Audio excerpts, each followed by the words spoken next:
lower than what a commercial bank would offer. And so it's concessionary because it achieves a double bottom line.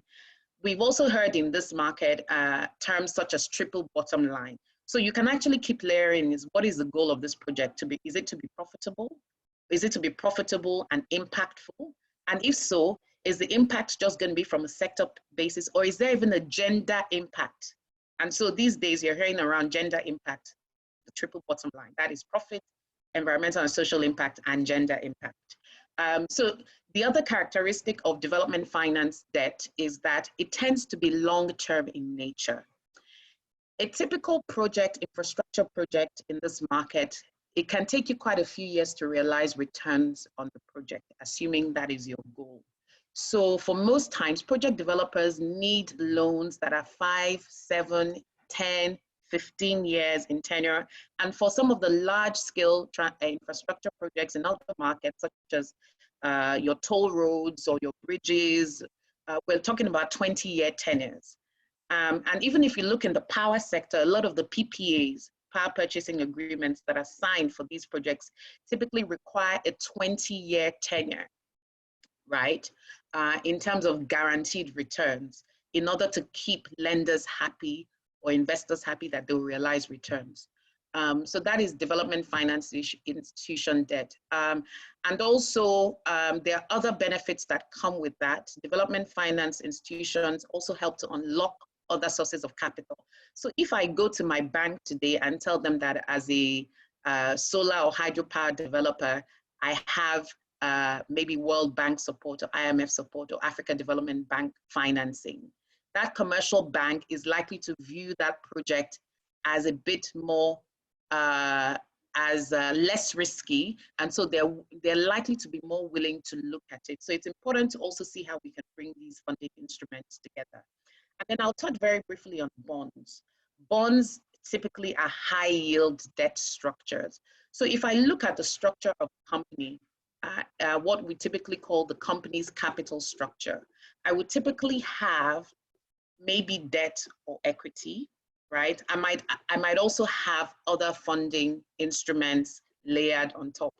And it's very important that when we approach the capital structure of a project or a company, we have to remember that you can attract financing into your company, so into your balance sheet, or you can attract it on a project finance level, right? And I'll talk about what those mean later. The term capital structure essentially determines the composition of a company's total liabilities or a project's total liabilities, typically an SPV, a special purpose vehicle. And this is important, especially when you look at repayments. So typically, if I have debt, if I have what we call subordinated debt or bonds, if I have equity, if anything happens to the project or it fails to deliver on its objectives or on its revenues, right? And either the project's assets have to be liquidated or the company has to be liquidated, the first line of priority in terms of payment or proceeds from the liquidation will be the debt holders. We typically call them the senior debt holders.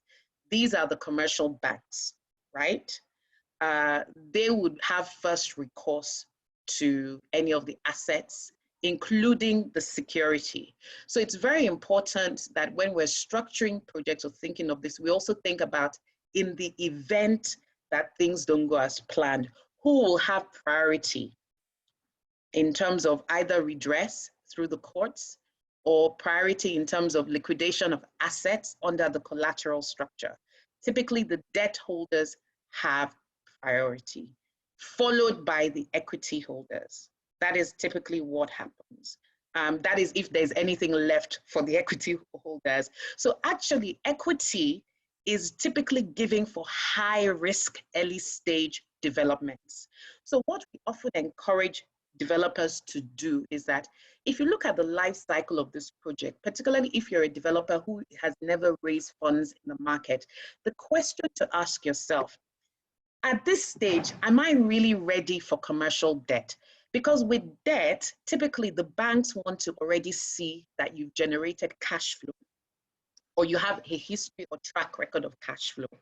Where you do not have a history or track record of cash flow, you may be better off looking at an equity investment. I'm going to stop very briefly at this stage to see if I have any questions on those two instruments.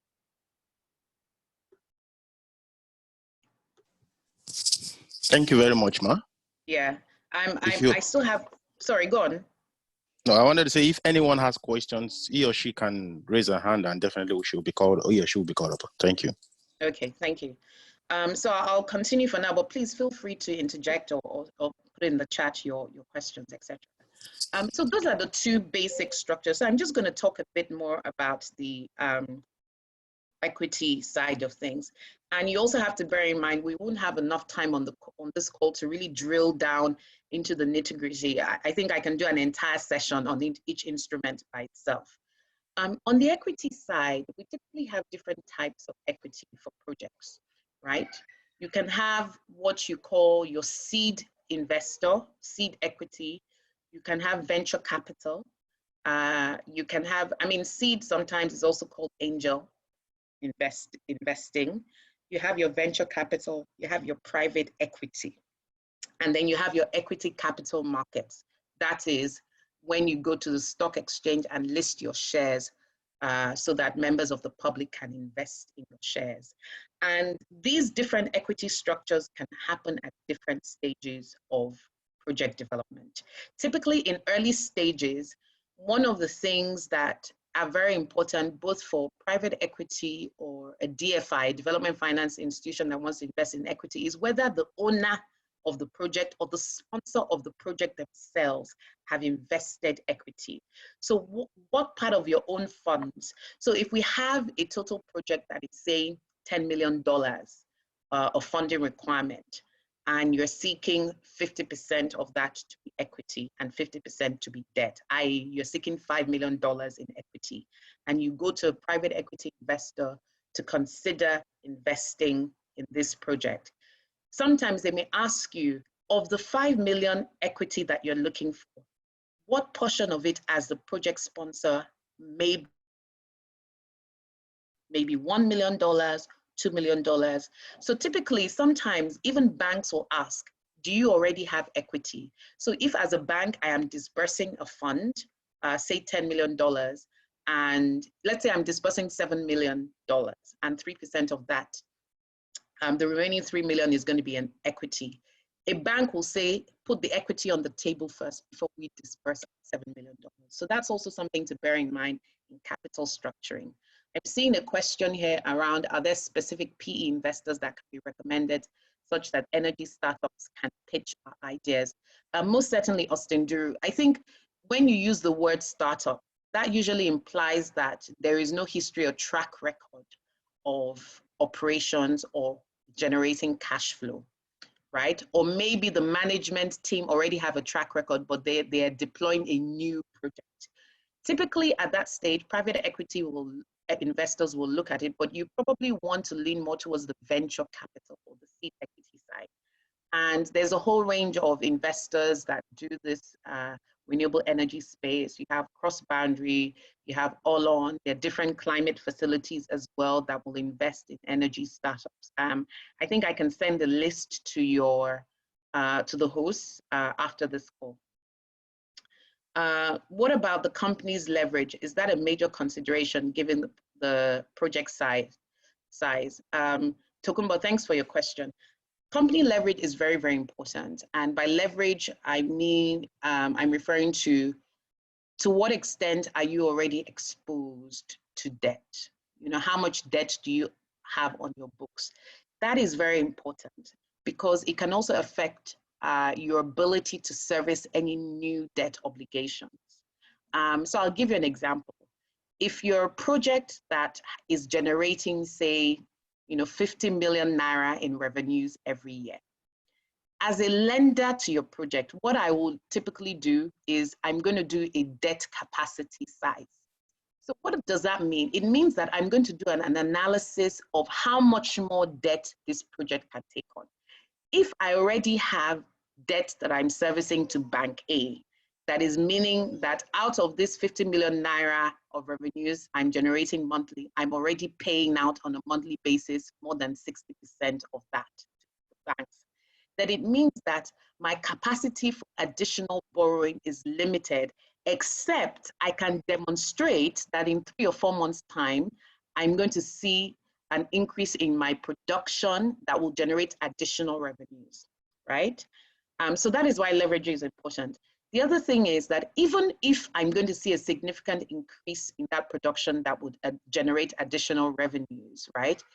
Is that additional or incremental revenues already pledged to the existing lender, right? That's a very, very important part, that some lenders, if they lend to you, they may say that on this particular project A, any revenues you generate over and above what is needed to repay me as a lender has to be pledged to me as a lender, right? So it's important that when you're also negotiating with your lenders, your bankers, and other investors, that you don't lock yourself into negotiations or term sheets that may come back to bite you in the future.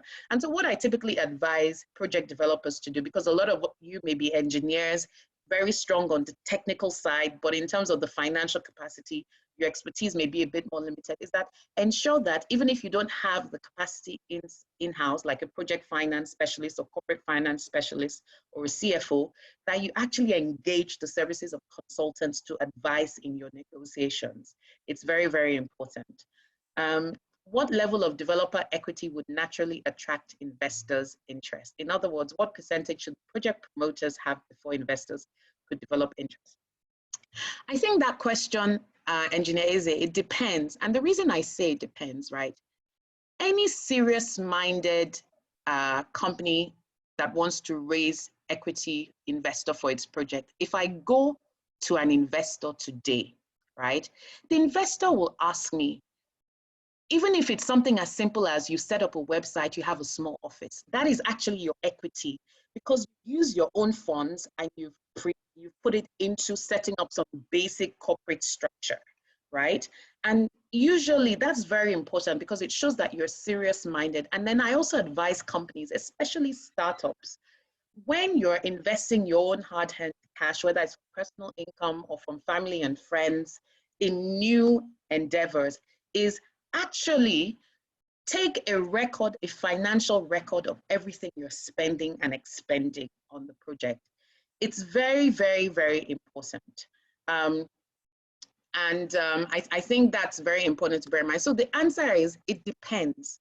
As long as you're able to demonstrate, it could be 500,000 Naira, 1,000,000 Naira, and you demonstrate that at several stages of project development, you will continue perhaps to putting a bit of your own skin in the game. I hope that answers your question. I realize I don't want to go off track too much, so I'm going to stop taking some of the Q&A for now and get back to the presentation. I'm told that I have 10 minutes left. So I just want to quickly run through for you just some of the typical things that you need to think about when you're putting together your project proposal or thinking of investment preparation. And these are things that will typically go into what we call an investment proposal or an investment or information memorandum or project proposal, right? Before I start, remember that the bulk of renewable energy projects in Nigeria are going to be off-grid or mini-grid. We don't, I think there's probably only one utility scale renewable energy project, maybe one solar IPP that's going to plug into the national grid, if it hasn't already done so. So we're mostly looking at off-grid and mini-grid or captive or solar home system type projects, which either will serve residential or CNI, commercial and industrial, and others. So you have to think about, what is the investment structure? Am I going to deploy this project as a direct equipment sales, in which case the off-taker or the customer is doing an outright purchase of the equipment? Again, it depends on how liquid your customer is. If it is a government hospital that requires a standalone solar project, they may not have the funds to do so, so they may not be able to pay for that, in which case a grant might suit, right? If it's a business such as a bank that wants a solar plant or an off-grid solar project on several of its sites, obviously banks are fairly liquid and they're a bit more credit worthy. So you can either structure those projects as an outright purchase, or depending on the funding structure, as a monthly rental, or maybe even for certain types of consumers as a lease to own project. And then you find a way of matching. Typically the lender will try to match the repayments from the customer against the money that is owed, that was loaned to the project in order to develop the project and install the equipment. So here are just some things that I want you to think about in terms of investment preparation support. So I mentioned, is it a build, operate, transfer project? Is it a greenfield project? Greenfield meaning that this is the first time you as a developer are doing this. Is it an expansion? So there's existing infrastructure that needs to be expanded, right? And then what exactly are you offering or selling and distributed? What are your goals? Is it an operating company? So for instance, if I have company Rolake, am I taking on the debt or equity investment at company level, or do I want to separate the project from the legal entity that is a company? In which case I need to create a special purpose vehicle, of which I, as company Rolake, will be invested in alongside another investor, and in which a lender might lend funds to. Who will be the management team and operational team managing this project, right? What about your market analysis? Who is the target market? Is it local, domestic? What are the barriers to entry? Have you done a SWOT analysis of the project? So if it's a solar project, for instance, have you done an analysis on your radiation? Have you done an analysis on how the solution would fit into the actual usage or utilization profile of the customer? So I'll give you an example. If you're doing a standalone commercial and industrial solar project for a bank, banks obviously have operational hours. So is this going to be a hybrid project where you provide a total solution that involves the grid, their generators, and the actual solar project, in which case you probably need your storage and other backup systems as well, right? And then the other thing I think is important to bear in mind is in terms of project viability. What about your competition? Are there other developers providing the solution? And what is the risk that you may not be able to build or expand your market share? And then more importantly, is there an actual demand for your solution across a broader range of customers, or is this a one-off? And then we can look at technology and your growth strategy. What inputs do you need exactly? Obviously, or what feedstock? Obviously, with solar projects, we know the feedstock is the sun. And then what about the raw materials? What about the equipment? Who are the manufacturers? And what is their credibility and integrity? And then what is the lifespan of the particular equipment that you're using? How will decommissioning take place? And that issue around decommissioning or sort of useful life is very important, because although clean energy projects obviously help to tackle the environmental issue, I think it's important in terms of how we handle equipment such as batteries, that we don't cause more environmental damage than we seek to actually promote. I'm told there's 5 minutes left. The other thing is, what is the level of support that there is for this project? What about the legal and regulatory environment? Are all the permits already in place? If it's a water project, for instance, what about water rights? What about transit rights? If you're laying a pipeline or you're building a ground-mounted solar installation, what about the rights and land rights? All of these things are very important. I mean, I could go on and on and on. And I spoke a bit about financial structure, but I think just to summarize, right, the key things that we need to know is your project description, your ownership structure, your investment structure I talked about, and your management team, number one. See that as one bucket. Then number two is your market analysis and commercial rationale. Is there actually a market for your solution? Number three is your technology. What are the inputs? How will the technology be deployed? Do you have a proof of concept? Has it been tried and tested? Is this a new solution? If so, do you plan to have a pilot phase? That's number three. Then financial overview and investment proposal. What is the existing financial structure?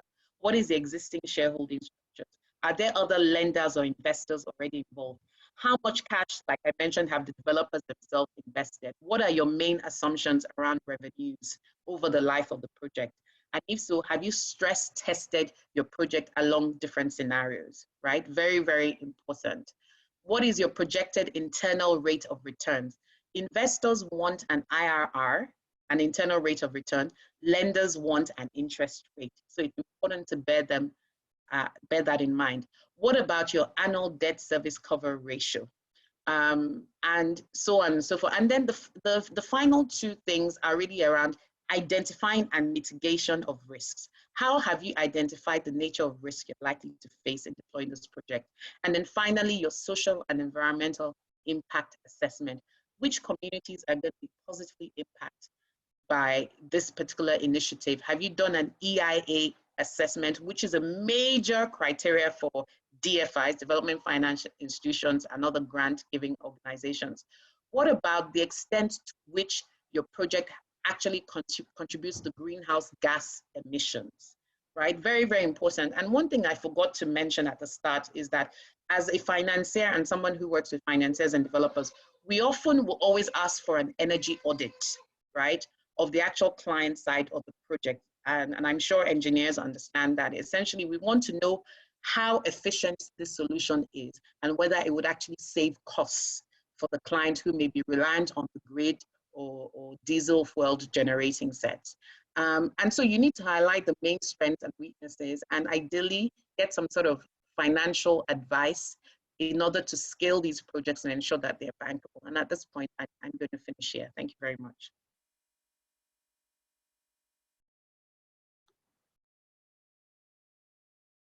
I don't know whether I should take Q&A or whether the hosts want to intervene. Okay, thank you very much, Mrs. Rolake. We're going to take questions. We're going to have one live question, and every other person, if you have any question, please just put it on the chat box. I'm sure she's going to read it and respond to it. We wouldn't want to take much time, so if you have questions, please quickly do that. And in case you want to ask a live question, there's an opportunity for one person to do that. So you can raise your hand. Okay, we have Ebenezer Adeoshun. Ebenezer Adeoshun, you can go ahead, unmute the mic, you speak, and after that, you can unmute your mic. Every other person, if you have any question, please put it on the chat box. Thank you.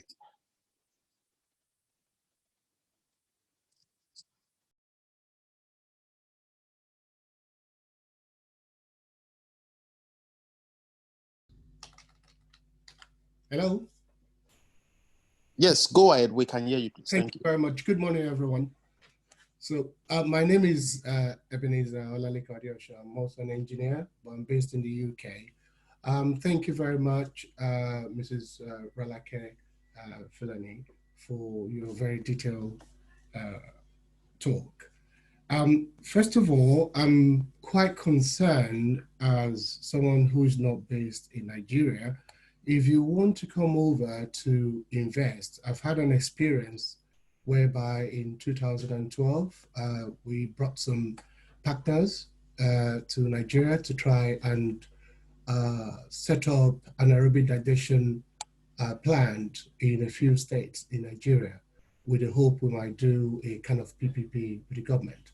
But at the end of the whole project, even though we had lots of permission from the Abuja federal government and licenses approved, it boils down to if we ended up doing the project, the physical infrastructure or equipment could heavily be at risk. People coming to vandalize that and all that.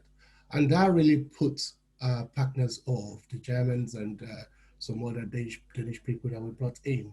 So risk is a big problem. So first question in regards to that, how can we mitigate such type of risk? You might get all the money you want, but you cannot 100% say the equipment that you are putting down as an investment, is 100% secure. And that would not put people's mind at rest. So that's the first one. The second one is coming from here, what is the best way to actually bring about funding if you don't already have a Nigerian banking history? and you don't normally operate in Nigeria. So how can you actually secure funding for lighter projects that might not have much of a physical infrastructure, maybe software-based projects? Thank you. Okay, all right, thank you. Thanks very much. Thanks for those questions. I think I basically got the broad principle behind. The first question was around mitigating risk, and you specifically mentioned the issue of around the actual physical vandalization of equipment. I think in terms of the your actual assessment, you need to assess the risk and how you mitigate it. Now, how you mitigate it depends on a number of factors, some of which may be outside of your control. And I think the location of the project will be key. In Nigeria, typically what tends to pertain is if it is a client site project, right? Part of the security for that particular project then depends on the client. And you also need to be able to put that to the client. Now, again, it depends. So for instance, if your clients are a school, a hospital, banks, or maybe some SMEs or businesses, then I think there's responsibility on your client or your customer, whoever is using that project, to also provide security. The second one then is to also demonstrate how you're going to engage security professionals, whether that is security guards or policing. But because your question was non-specific, I mean, I don't know whether this is going to be a project in the middle of the Niger Delta somewhere, or I don't know whether this is going to be a project that's situated within an established institution. So it varies, but the only thing is that you need to demonstrate the risk, that you recognize the risk, and clearly demonstrate how you mitigate the risk. We've heard stories of investors coming in to invest in Nigeria and using armed security forces to enforce security around the operations and things like that. I think that will only alienate local communities because you can't always control the actions of security forces. And mind you, for many development finance institutions, there's a particular voluntary principle called the voluntary principle of security and human rights that typically a lot of energy and natural resource project developers use. And I think it's important to abide by those. So that would be my answer. Then the second question around if you've never sort of worked in Nigeria before, I think the very first thing is how exactly are you going to conduct your market entry, right?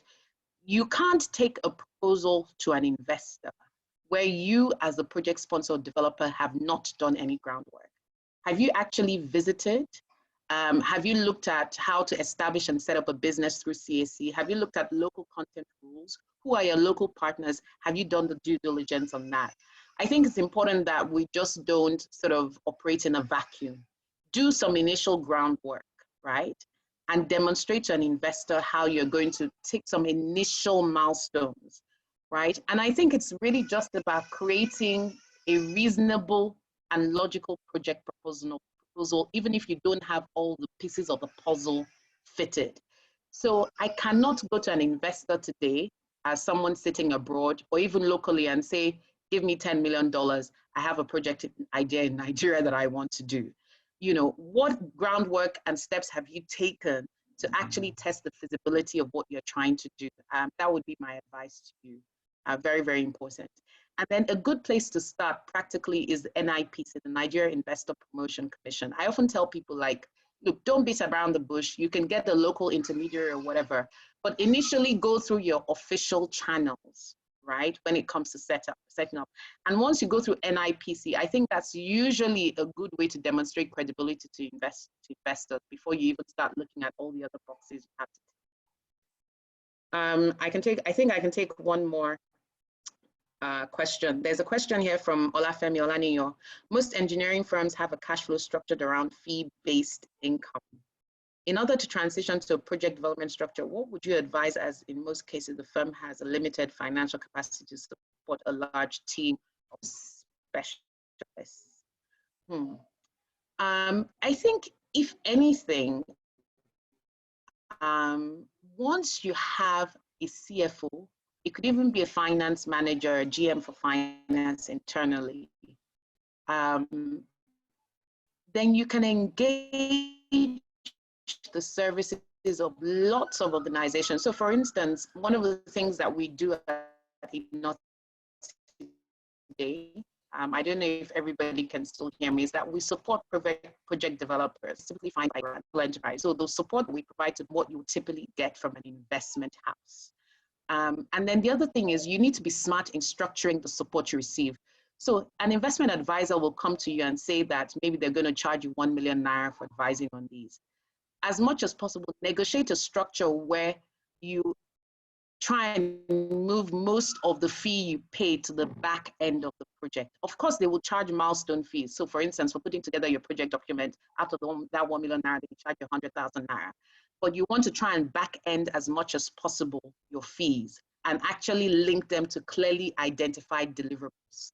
I think that's the other advice I would give. And there are a lot of consultancies and firms that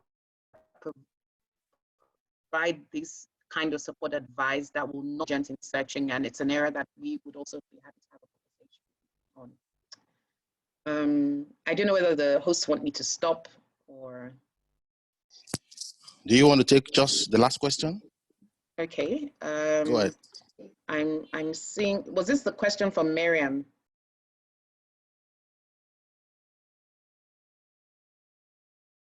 Okay, so it says, my team and I are putting up a new foundation, Females in Clean Energy Foundation. We are working to engage, I've lost that question here.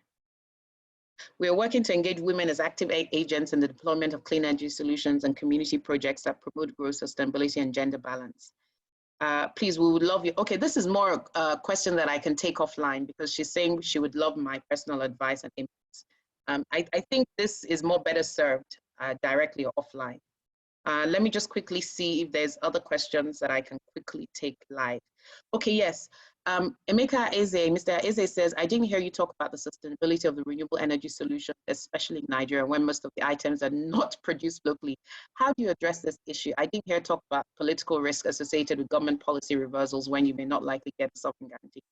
Again, Mr. Eze, I appreciate it, but I only had 15 minutes and my focus was on funding instruments. I think the sustainability of energy solutions, I always say that this space depends on an ecosystem of actors. I'm focused obviously on the funding end, but I realize that the viability also depends on incentives such as tax incentives, import waivers for these sectors.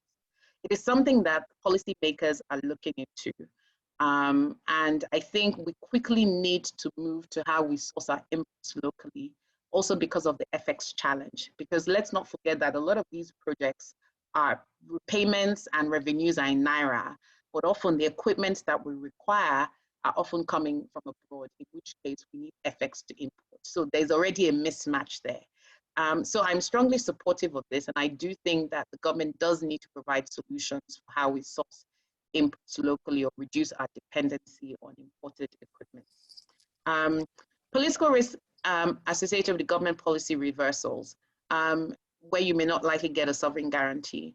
Some of that is changing. And if you look at the Azura IPP, for instance, Edo State Azura IPP, one of the distinguishing factors of that particular project was that there was this put call option agreement where the government agreed that in the event that the project failed, they would actually buy shares of the project company. It was called the put call option agreement, the PCOA. And that was actually a government and DFI-led initiative. So there are structures that help to mitigate risk. And there are structures in which sovereigns and other development finance institutions do guarantee. For instance, even with our electricity market now along the value chain, of course, some of the structures that MBET puts in place, the bulk electricity trader, are guaranteed as well. But I do agree that we have a long way to go. And these are issues that I think as a project developer, you have to think about whether such guarantee structures will be needed, because it does affect the viability of the project. I hope I've been able to answer some of it. Again, I'm happy to take questions offline. I think I'll leave it there for now. Okay, thank you very much, Mrs. Rolake, we appreciate your contribution and the expository session. You've opened up my mind personally to some things I never thought about. Thank you very much. To proceed on this, we'll welcome the APWEN President, Engineer Fanola Ojelade.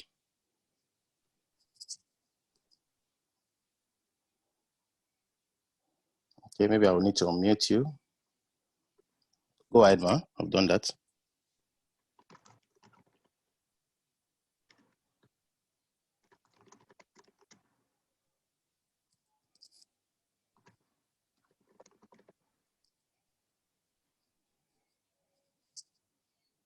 Hello, ma. You can unmute yourself. You can unmute yourself in case you can hear me.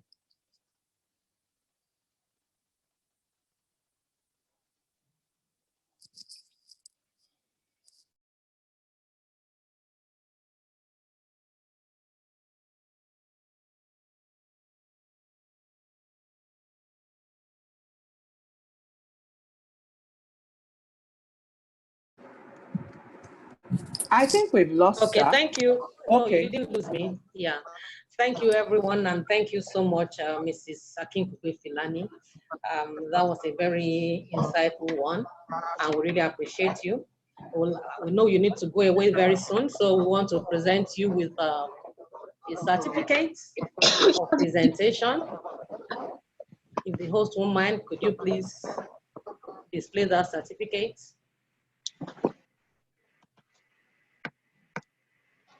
I'm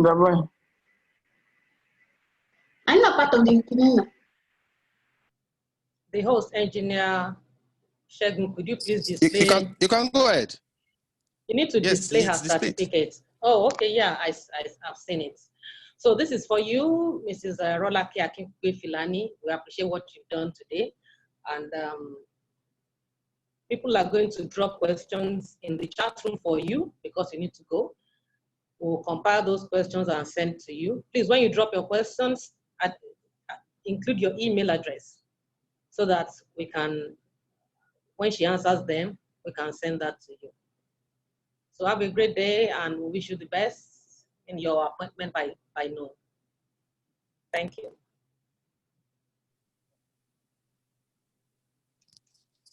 Thank you very much, ma. And thank you, everyone. Thank you, Mrs. Rolake Akinkupe. We need to proceed on this so that won't take much of our time. And we're going to go to the next item to be presented. We are going to invite Engineer Amina Binuyo to give a citation on Engineer Dokun. Please, if you are not speaking, mute your mic. Thank you very much. Good morning, all. Engineer Dr. Tokun has over 30 years experience in the power and telecommunications industry.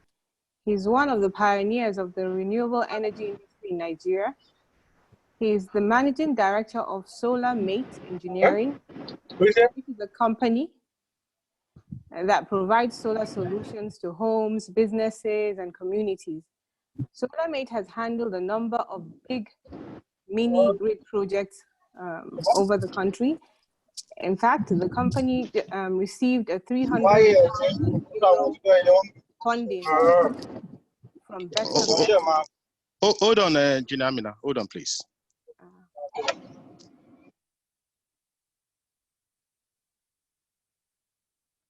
Okay, you can go ahead now, please. Thank you. Okay. So SolarMate has handled a number of big mini grid projects across the country. In fact, the company received a 300,000 euro funding from Bettervest, a German funding group, in December 2018 for the expansion of her solar home systems. Presently, SolarMate Engineering is sourcing funding for several commercial and industrial solar projects, adding up to about 5 megawatts. Dr. is a chartered engineer registered with the Council for Engineering Regulation in Nigeria, an advisory board member of the Renewable Energy Association of Nigeria, REAN, and a member of the American Solar Energy Society, ASES. Clearly, Engineer Dotun is a go-to person when talking about obtaining funding for renewable energy projects. APWEN is very honored to have him here with us today as he makes a presentation on securing funding for renewable energy projects. Engineer Dotun, you're very welcome. Please go ahead. Yeah, good morning, and I hope everyone can hear me. Yes, Thank sir, you we can very hear much. you. Thank you very much for this invitation. I'm indeed very honored. My name is Dotun Tokun, like you mentioned. I'm the Managing Director of Solamit Engineering Limited. I'm just going to tell a story about around funding and financing concerning Solamit Engineering Limited. And thank you, Mrs. Akikugbe Filani, for that. I'm sure we'll try and contact you and see how we can get some funding from you. Okay, so I'll do a quick background. I reckon I have about 20 minutes and I'll try and keep to time. I'll probably do 15 minutes. No slides, I'm just gonna talk generally.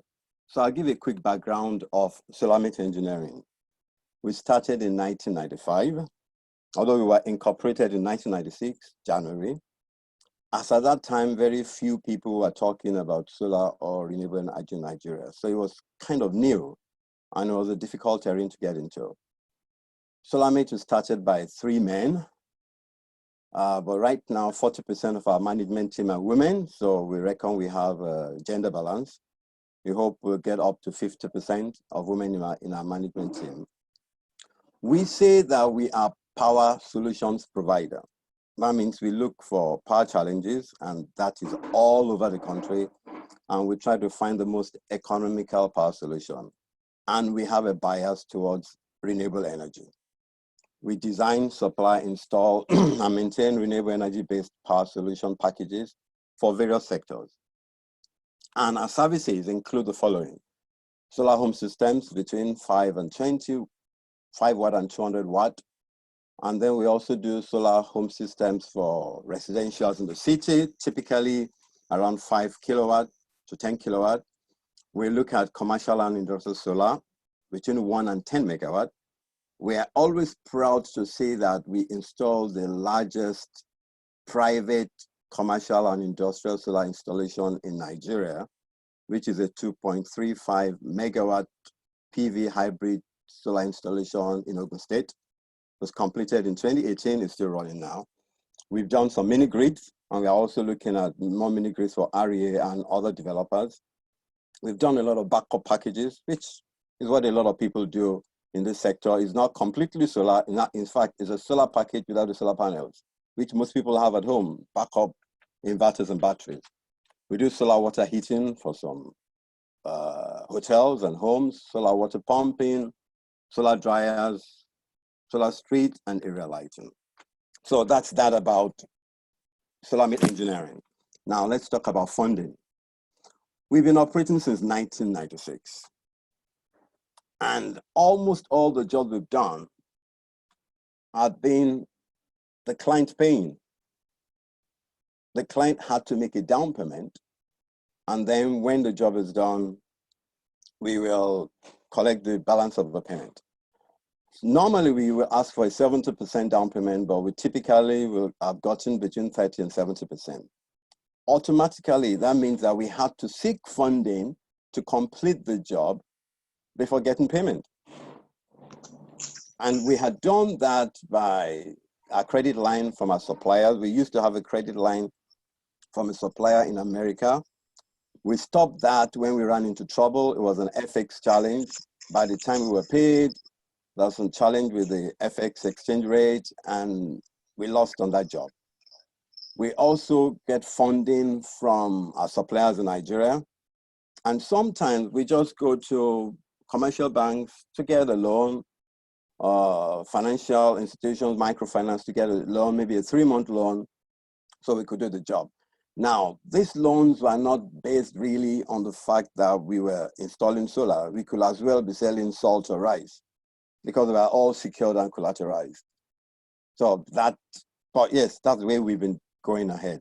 We then saw many years back that the only way to scale is to have a form of payment plan.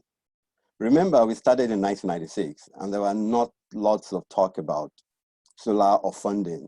Most banks, as at that time, didn't even know what we were talking about, or like we used to say, we were not speaking the same language.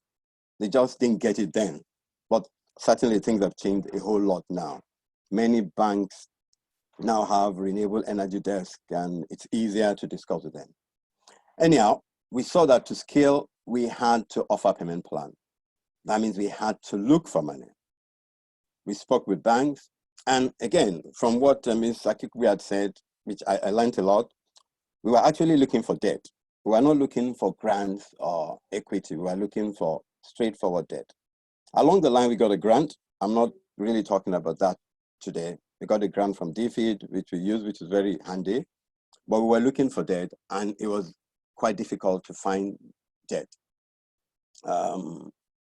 We then shopped around to where we could get debt locally, banks, development banks, BOI, and lots of companies outside the country that could offer us debt.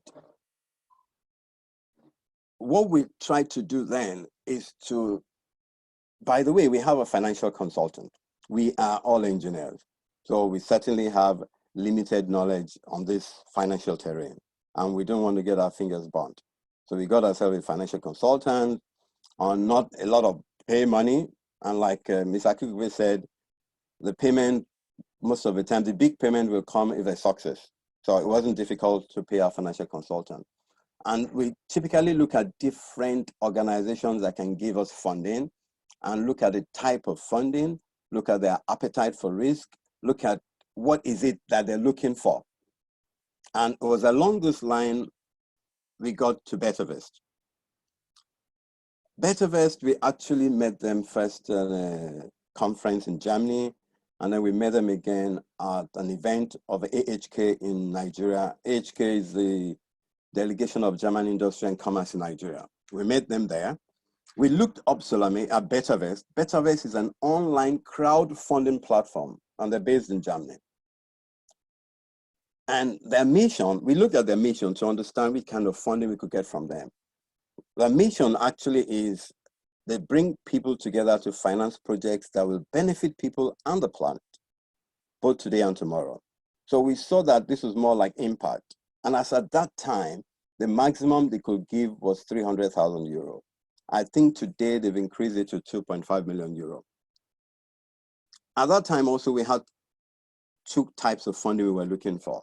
Funding for our solar home systems and funding for our commercial and industrial installations. Commercial and industrial installations, we needed over $500,000.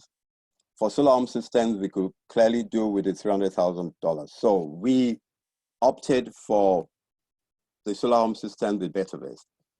And I'll quickly tell you the process of Bettervest, because I think this is what it's about. We filled the form, just a one-pager form, basically to give company information and a very brief description of a proposed project. I think it was just a two-line description of a project we wanted to do, and of course the amount required. Within a week, or thereabouts 1.5 weeks, I think, we got a response from Bettervest that they are interested in our project. And our project was solar home systems in southwestern Nigeria, and we picked some particular communities.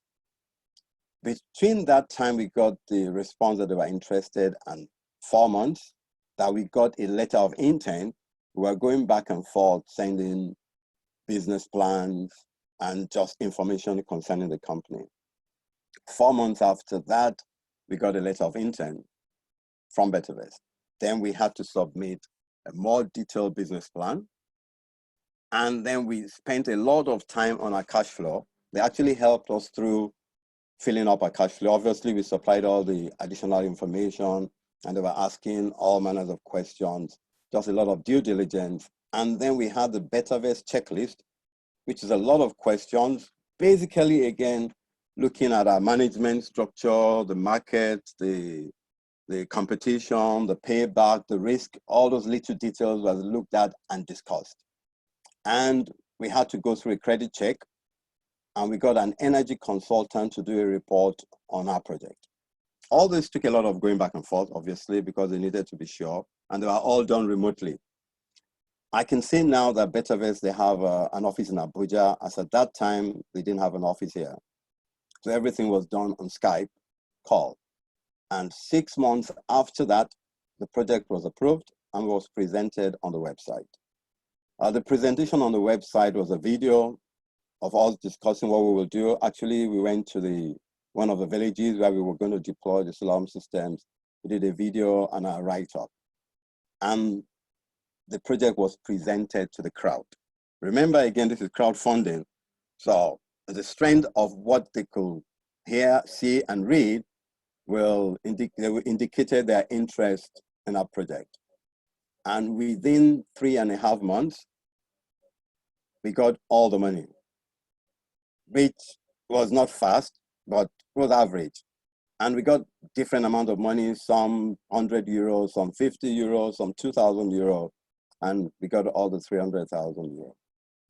This is debt with 10% interest, a 1-year moratorium, and a 4-year payback.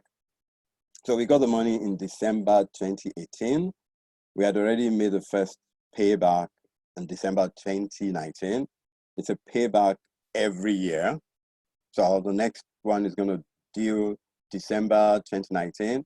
We are already envisaging issues because of COVID-19. We've been in lockdown, but we hope that things will be sorted out. We hope we get our life back. We know our life will never be back to normal, but we're back to a kind of normal, and then we'll see how to make some more money to pay back the debt. So that's basically our story. Everything happened, I think, within a year of filling the form. We got the money. That's all about Bettervest. I'm now going to quickly also tell you what we've been doing on our other projects.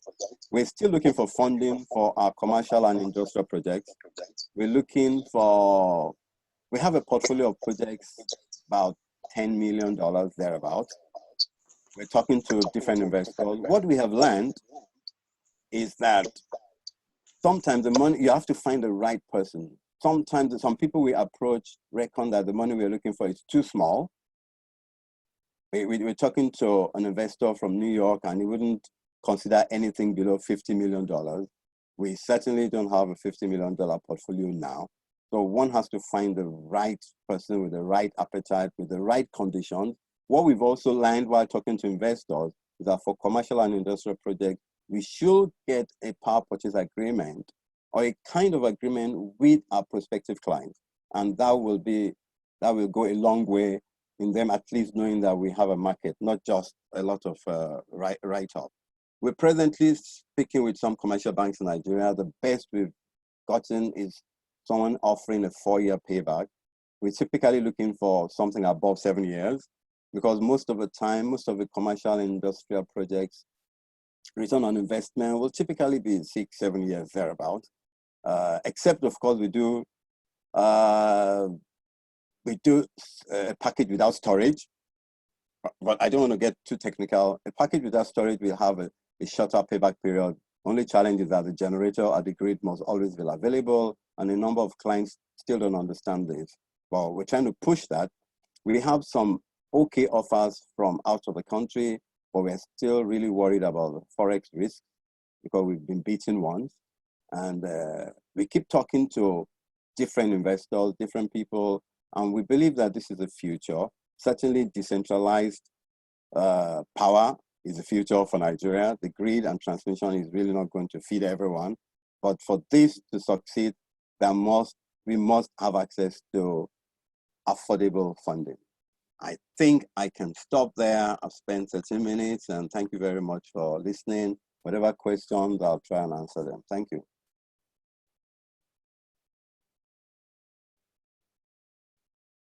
Thank you very much, sir. Engineer Zansi, would you like to go ahead with this? Let me unmute you. Thank you.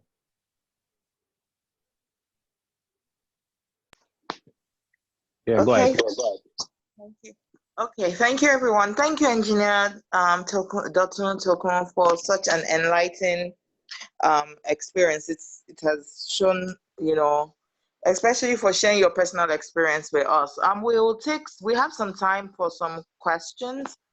So we'll take a question from, okay, Austin Duru has raised his hand for a question. So so please, we will take a question from him. If you can unmute yourself now, Mr. Austin Duru, please.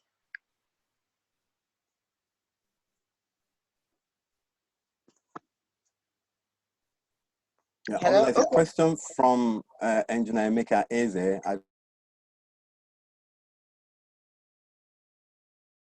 Hello, can you hear me? Yes, we can hear you. Okay, my name is Engineer Austin Duru, and I have a question.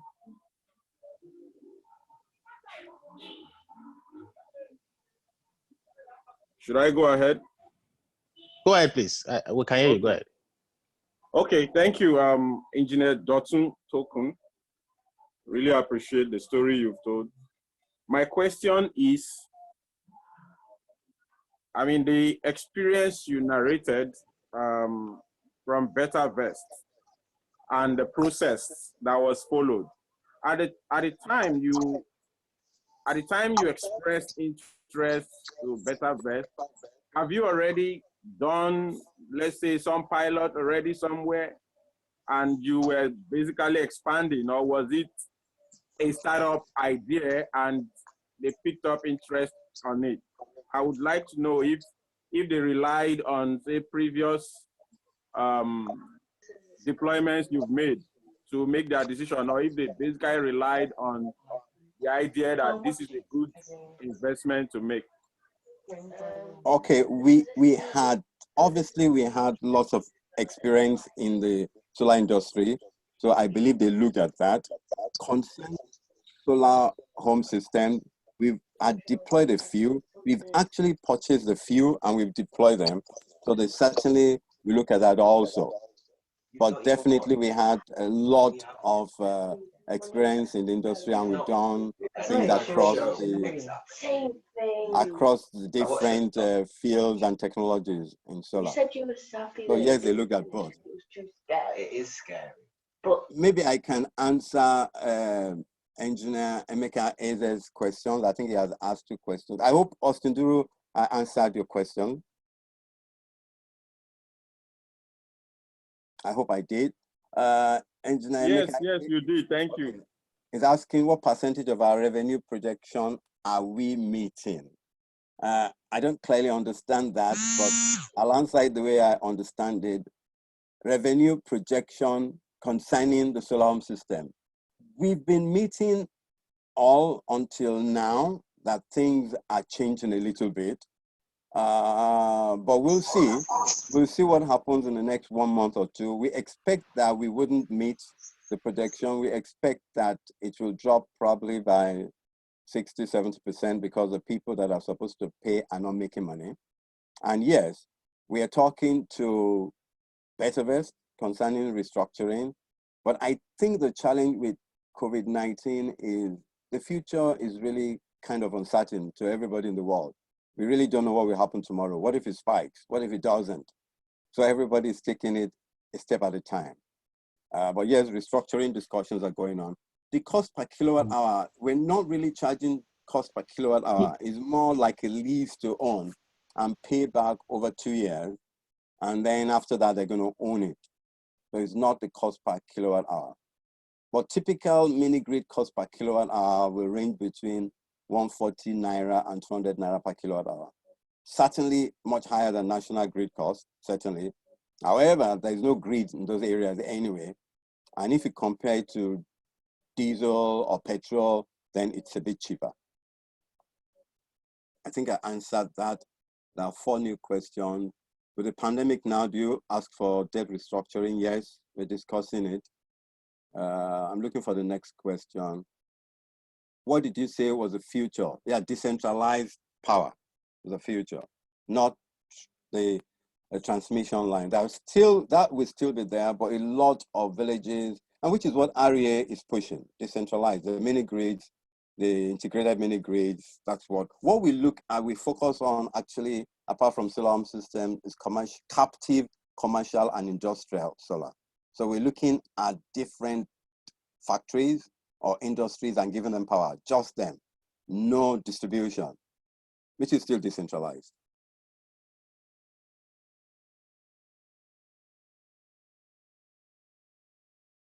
Yeah, okay, they're asking whether the projects need Ogun State is contractor-sponsored project or public sector demand. It's captive energy for a company in Ogun State, and they paid the capex. They actually paid all the money. So it wasn't, they got the funding themselves.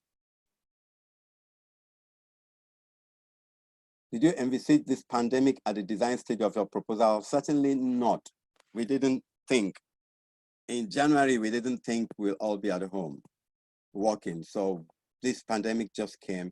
However, we anticipated lockdown a week and a half before the government pronounced the lockdown. So we had started working from home a week and a half before they asked us to.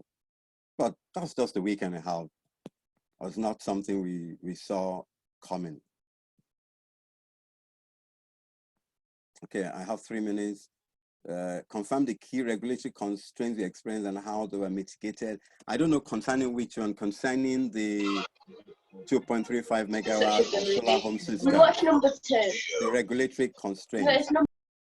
If I talk about the megawatt, what we actually are looking at is to be below 1 megawatt. The regulations concerning captive power below 1 megawatt is easy because you don't need a lot of paperwork. You just need to inform them, as long as you are not distributing and it is captive. For solar home systems, there are no disturbing regulatory constraints that's disturbing us. That's just straightforward selling to somebody that wants to buy. But whenever we're going above 1 megawatt for captive power, then you need to get some papers from NEC. And they are not difficult to get, really. I hope I answered that. Roof solar panel in situ construction and what will it entail? Yeah, there are a number of companies now that are installing solar panels as the roof. We had looked at it many years back. It was really expensive. It was even more expensive than just putting the panels. Apart from uglifying your building, putting the panels on top of your building was by far cheaper than making your roof solar panels, as at 3 years ago. Things keep changing. I attended a webinar last week saying that they can do it cheaper. And they have, I can't recall the name of the company now, but they have a rep in Nigeria, and we look at it and see. But yeah, that's going on. What kind of control do you have over the systems to checkmate customers who refuse to pay? I mean, yeah, there's remote monitoring and you can knock them off. But what we've learned from the investor we have and the ones we're talking to is that they see that, they understand that you know that risk, but they're hoping it doesn't happen. Because so if we take out our 1 megawatt installation, where are we going to take it to? Do we have another client? So we hope they pay. And even for the solar home system, we hope they pay, because it's just difficult to deploy. The possibility is there. So yeah, we can knock them off if they don't pay, but we're hoping that they'll pay. That's the bottom line. I have 11 new messages. I hope I'll be able to answer all. What is the percent of UK-made products used by SolarMade? Okay, in SolarMade, we try hard to use Western products. I mean, not UK, probably. We use a lot of products from Netherlands, from Germany, from America. In fact, the only thing we've been using from China are the solar panels. Because solar panels from China, we think are still the best and the cheapest. But when you're talking of the other balance of systems and batteries, we look at UK, I mean, we look at Western world.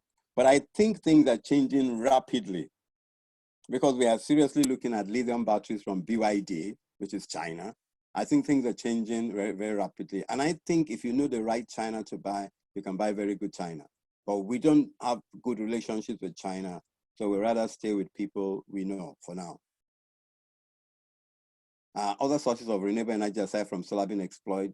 Yeah, we've done wind some time back, but right now we're focusing just on PV, which is photovoltaic, and solar water heating. What brand of solar panels are there and which do you recommend?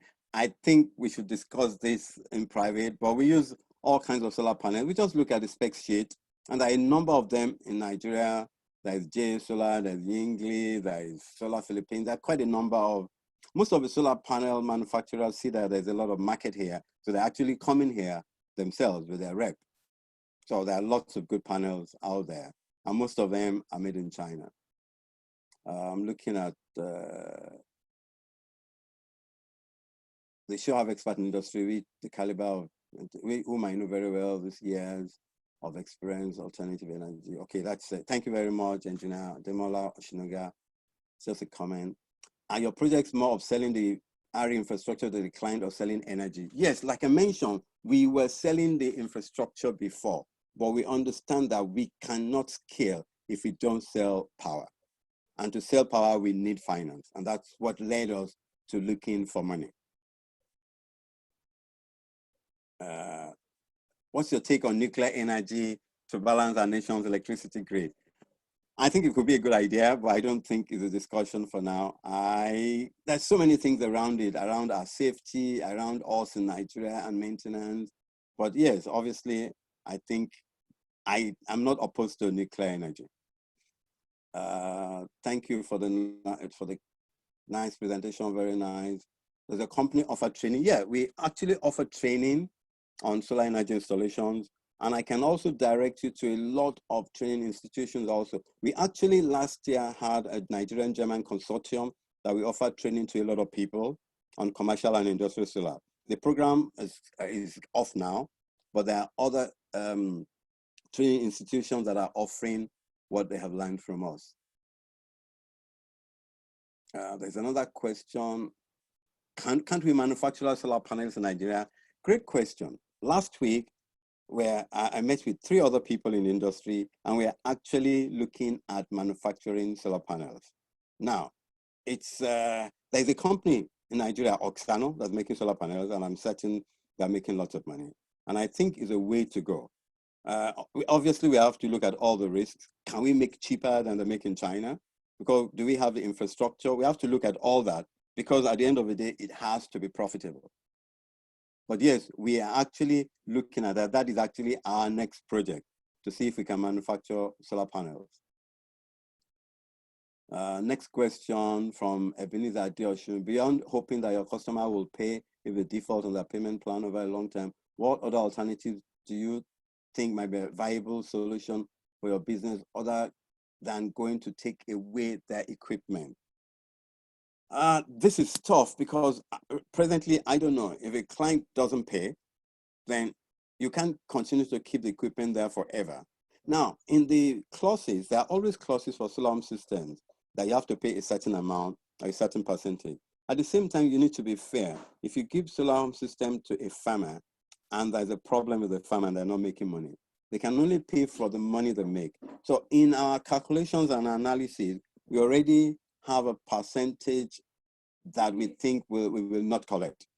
We had already put that in the cash flow.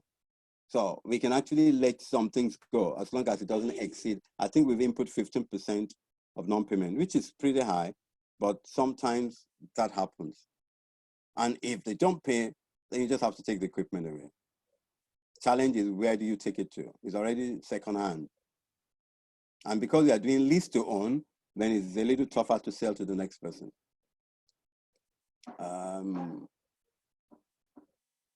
Okay, I'm just looking for more questions. What is your take on indigenously manufactured batteries? Yes, we know that Ibeto Group are making batteries in Nigeria. That's the only company I know presently that are making batteries in Nigeria.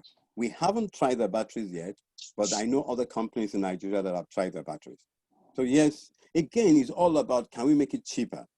I mean, before COVID is killing the moving back and forth all around the world of everyone, but it's going to be over. It's not going to be here forever. The challenge is, if I make batteries in Nigeria for 100 Naira and I can buy the same spec for 50,000 Naira or 50 Naira, why make it? That's actually the challenge we need to look at. Even our solar panel manufacturing, are we going to use generators to make solar panels? Are we going to have solar panels to make solar panels? We need to look at all this. At the end of the day, it has to be a profitable venture. Yeah, okay, somebody says you don't feel comfortable putting on the roof. Yeah, usually, I'll give you a quick experience we have here. Every time we walk on the roof, we are responsible for all leakages, whether caused by us or not.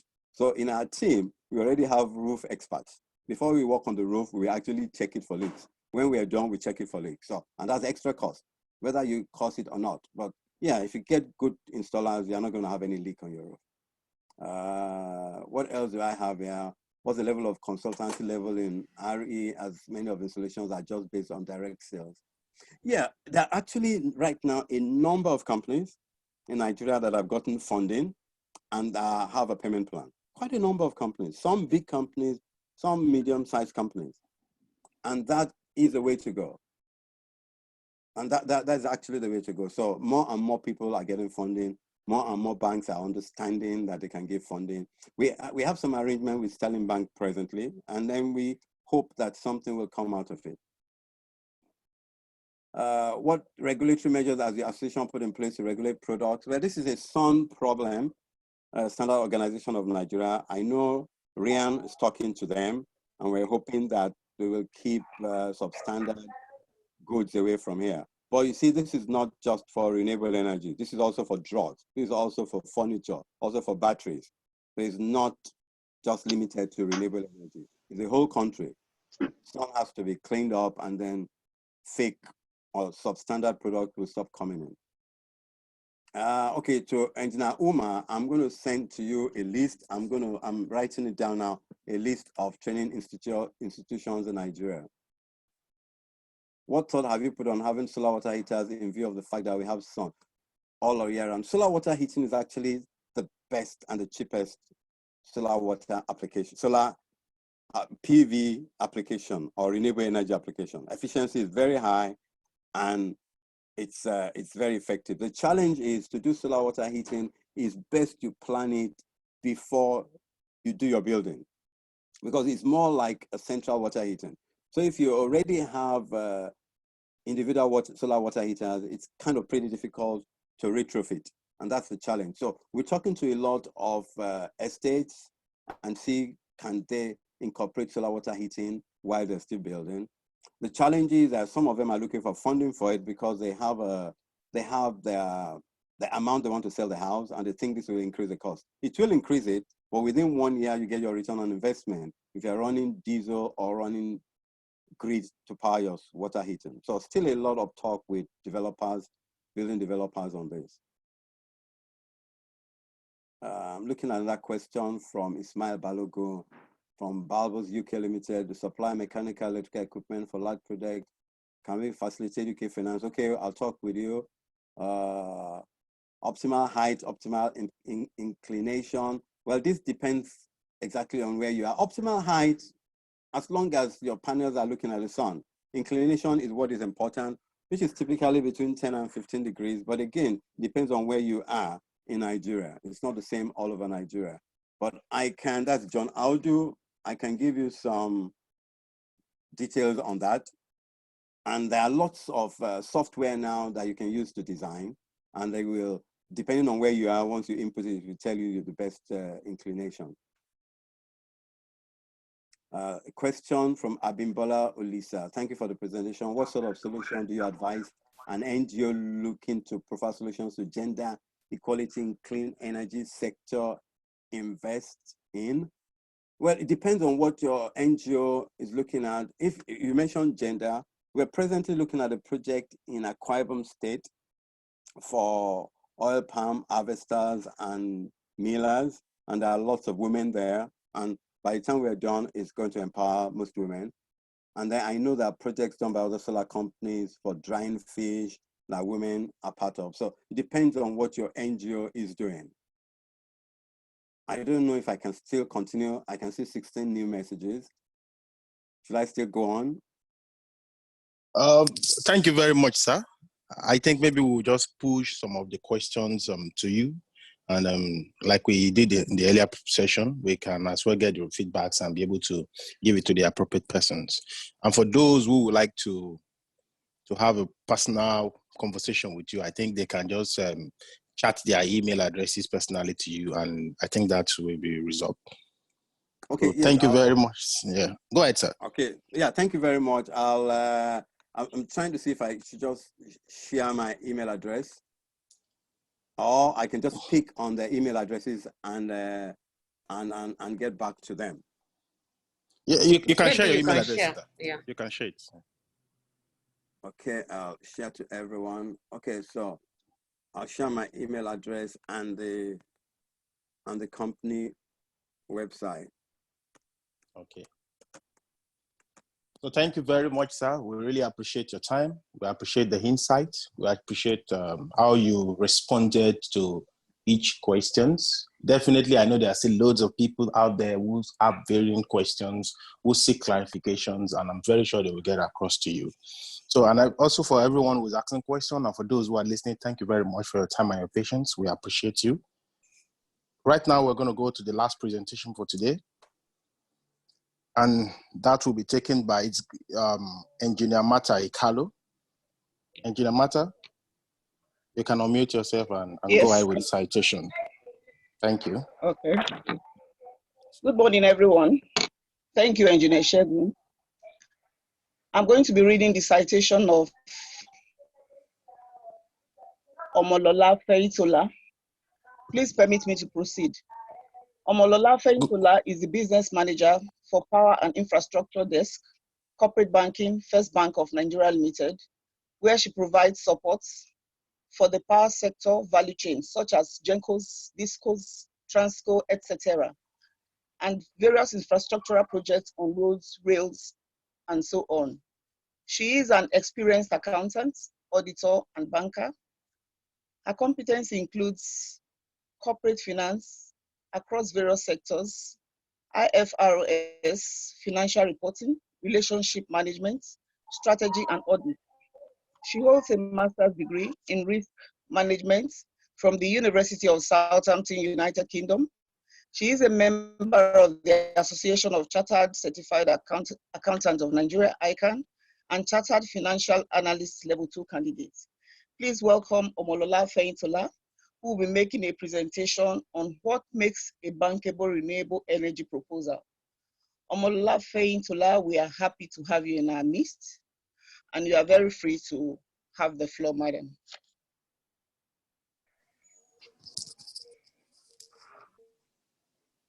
You can unmute the mic and go ahead, please. Omolola Feitola. Good afternoon, everyone. Good afternoon, madam. Afternoon. Good afternoon. Can everyone see me? Yes, we can Hello? hear you. Go ahead, please. Okay. We can hear Okay. you. Okay, good afternoon, everyone. So I'm happy to be here. My name is Omolola Feitola. I work with First Bank.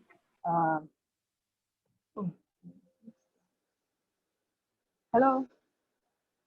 Can you see me? We can hear you. We can hear you. We can hear you. We can see you. You can go ahead. Thank you. Okay. All right. Yeah, so I'm going to be talking about funding proposal, that's preparing financial proposal for power projects. So I'll be dwelling on basically banking products and what banks usually look out for in supporting a power project. So one of the panelists, that's Rolake, she really laid a good foundation on what I'm going to talk about. So don't be disappointed when you hear me talk about some of the things she's mentioned, because she spoke from an equity investor perspective. So I am going to be talking from a debt investor's perspective. So, and the requirements are quite similar, you know. So I would start with the various products which you can access from a bank. I think people have this mindset that banks don't want to fund their project, or if they bring any proposal to the bank would nullify it. Well, let me start by saying that banks is in the business of making money, and we are available to support any viable project, be it big or small projects. So it's important to lay that foundation. So basically, if you have any project, I want you to think like an investor. So for example, if someone approaches you that, oh, please, I want you to put money in my business, what are the things you would look out for before putting your money in that business. And you know, for a bank, the money we are investing into this project, it's not really the bank's money. So because the bank is into the business of intermediation, that is taking money from the surplus side of the market and putting it in the deficit side of the market. For example, you have some excess funds as a depositor and you want the bank to help you keep it while you earn return on your investment. So what the bank will do to earn a margin on that fund, they would invest it into a project. Funding, so that they can earn some margin and they'll be able to pay the depositor their own interest and also make some margin. So the bank is also a form of investor, but it's from a debt perspective. So talking about the product that you can access from the bank, we have what we call bank loan. Bank loan is basically a form of loan, you know. So we have what we call project finance. You know, Rolake made mention of project finance loan. Project finance loan is long tenured, you know, like 7, 10, 15, 20 years, which is typical of a power or infrastructure project. You know, so project finance is a long tenured project. And the way it is structured is that the bank structures project finance in a way that the cash flow from that project will be used to pay the loan. So for example, you have a PPA to provide power to a particular company or industry. So depending on how that company wants to pay you, that would determine the way the loan will be structured. So the project will pay itself out. So that's what we call project finance loan. So let me say that banks don't usually fund project finance loan because of the long tenure and because of the risk, you know. So, but on a case-by-case basis, banks fund some, but it's not a typical deal which banks do. So project finance loan is typically for the likes of DFIs, multilateral organizations, because they have these long tenure funds which they can, you know, put in for a long time, which commercial banks don't have. Another type of bank loan is term loan. Term loan is a form of loan in which you can term out. So for example, your project will span out for 7 years. You can structure your repayment, that's your principal or interest repayment, over 7 years. So that's what we call term loan, T-E-R-M. You term it out based on the project tenure. So which other product can you access from the bank? There's something we call working capital finance, trade finance. So for example, you are into a power business and basically maybe what you are into is just buying and selling. So you bring in the equipment and you supply the engineers. So you are not into the engineering part of the business. So you bring in the equipment and you supply. So you do buying and selling. So you can also get what we call working capital finance from the bank. It's also known as trade finance. So what happens is that the bank would open what we call letter of credit for you. And if you have a Naira facility, if you have your Naira, for example, you want to bring in equipment from Germany, but you have Naira, you don't have the currency in which you can pay the supply. So you can come to the bank, you make your Naira available. So the bank will source FX for you and open what we call letter of credit so they can make payments on your behalf to the supplier. And so working capital facility is a short tenure transaction. So the maximum tenure is 180 days because, you know, you just do buying and you sell so that they can settle your supplier. So that one is also available. So the interest on that is very, very low compared to what we call term loan because it's short tenured. So you pay fees or commission for working capital facility. So which other form of product can you access from the bank? There's also what we call intervention funds. So intervention funds are funds made available by organizations like Bank of Industry, Central Bank of Nigeria, DFI. You know, so intervention funds, the benefit is that the interest rate comes at single digits, like 7%, 9%. Typical bank loan doesn't come at single digits, it comes at double digits because, I mean, a lot of things go into the calculation of interest rates. You know, you do the risk assessment of the client, the industry you are trying to fund, you know, so a whole lot of things go into the interest, the pricing that banks normally give customers. But for intervention fund, it comes cheaper at single digits, and they also fund long tenured transactions. So that's the benefit of intervention funds. But for you to access intervention funds, you need to work with a commercial bank because that's what we call on-lending facility. So, for example, let's say you want to get a BOI loan. So the BOI would want you to work with a commercial bank because BOI would need a form of guarantee from the bank. So the risk, so in case anything goes wrong with the project, BOI can just call in the guarantee from the commercial bank and the bank bears the credit risk. So even when you want to access intervention funds, you need to work with the commercial bank. So for example, we have the Power and Airline Intervention Fund, it's called PIPE. We also have DCRR, Differentiated Cash Reserve Ratio. That one is provided by CBN. So there are a whole lot of them and they come at single digits. Another type of product you can also access from the bank is what we call contingent liabilities. You know, I've mentioned one of it, which is bank guarantee. For example, if you want to do a project with someone, and let's say the person is giving you some form of advance payment, you know, they are giving you like mobilization fund ahead, and they may require you to get what is called APG, advance payment guarantee. You know, so that one is not really direct funding like loan. So it's a form of what we call off-balance sheet liability. So it's a form of commitment that the bank is making available, you know, to you as their customer. So if anything goes wrong, the customer can call in the guarantee and the bank will make it available. So that's what we call contingent liability. So this is like high level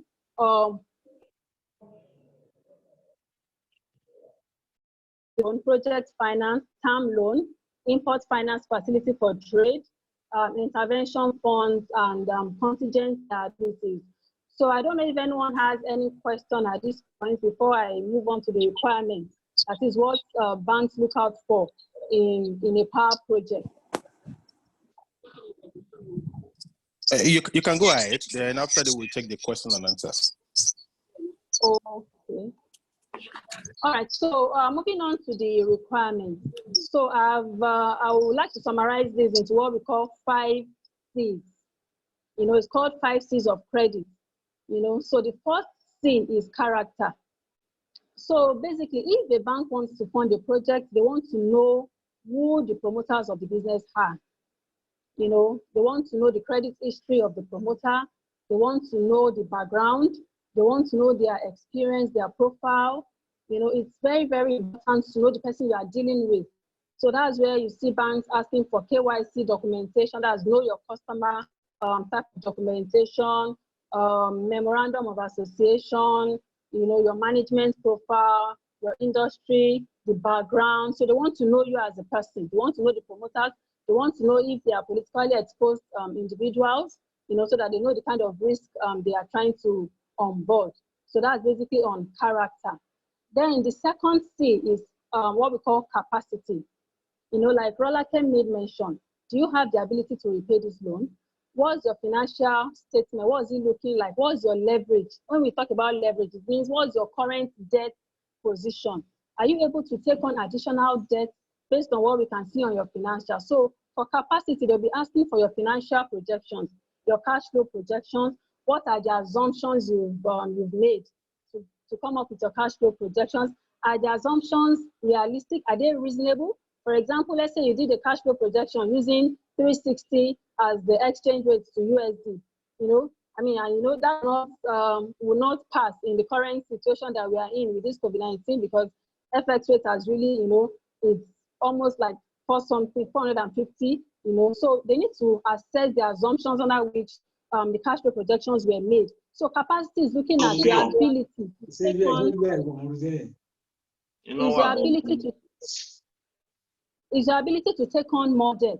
So that's what the bank will be looking at for under capacity. So they'll be asking you for your management accounts, your cash flow projection, your financial statement. So financial statement is made up of your income statement, your profit or loss, what we call balance sheet, your statement of financial position, your statement of cash flow. The next C is capital. You know, the bank would want to know, do you have a 10 million per project? And for example, your equity contribution could be 3 million out of the whole 10 million. So there's a basis for this. Usually best practice is 70-30. So 70% debt, 30% equity, or 60-40, 60% debt, 40% equity, because the bank is always interested in having your own equity contribution, because they would know that that means you would also ensure that the project is successful. You know, so bank would not fund a project 100% debt. They want to know what is your own equity contribution, so that both parties will make sure that it works out. The fourth C is collateral. You know, like the former panelists spoke about, that they had collateral for their project. So this is very important. If you want to embark on a power project, you must have a secondary form of support. Fine, let's say you are bringing in a power plant. The power plant could be a form of collateral, but the bank would not rely solely on that power plant. They would want what is called a secondary form of support. It could be a landed property, it could be your investment, maybe treasury bill investment, or any type of, you know, investment. So the bank will usually ask for what is called collateral. So when you want to embark on a power project, you must make sure you have your collateral, you know, plan available. So the fifth C is what we call condition. So condition is basically looking at the external environment, your industry environment, the political environment, the business environment. Would there be continuous demand for this project? Would there be continuous demand for this product? So I've been able to summarize all the things that banks look out for in these 5 C's. So the first one is character. That's the individual they are lending to. What's their background? What's their experience? The second thing is your capacity to take on additional loan. Then the third one is capital. What's your equity contribution? The fourth one is the collateral. Do you have any form of secondary support? And the fifth one is the condition. So this is like, this summarizes the requirements that banks would look out for in a typical power project. So do you have any question at this point before I move to the next thing?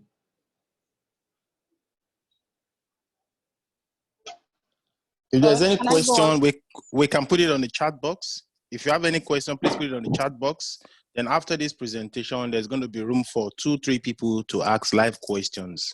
Thank you very much. Okay. Ms. Omolola, you can go on, please. Okay, sorry, I just want to make the place bright, because it looks bad. Yes, yeah, this is very beautiful. Thank you. Okay.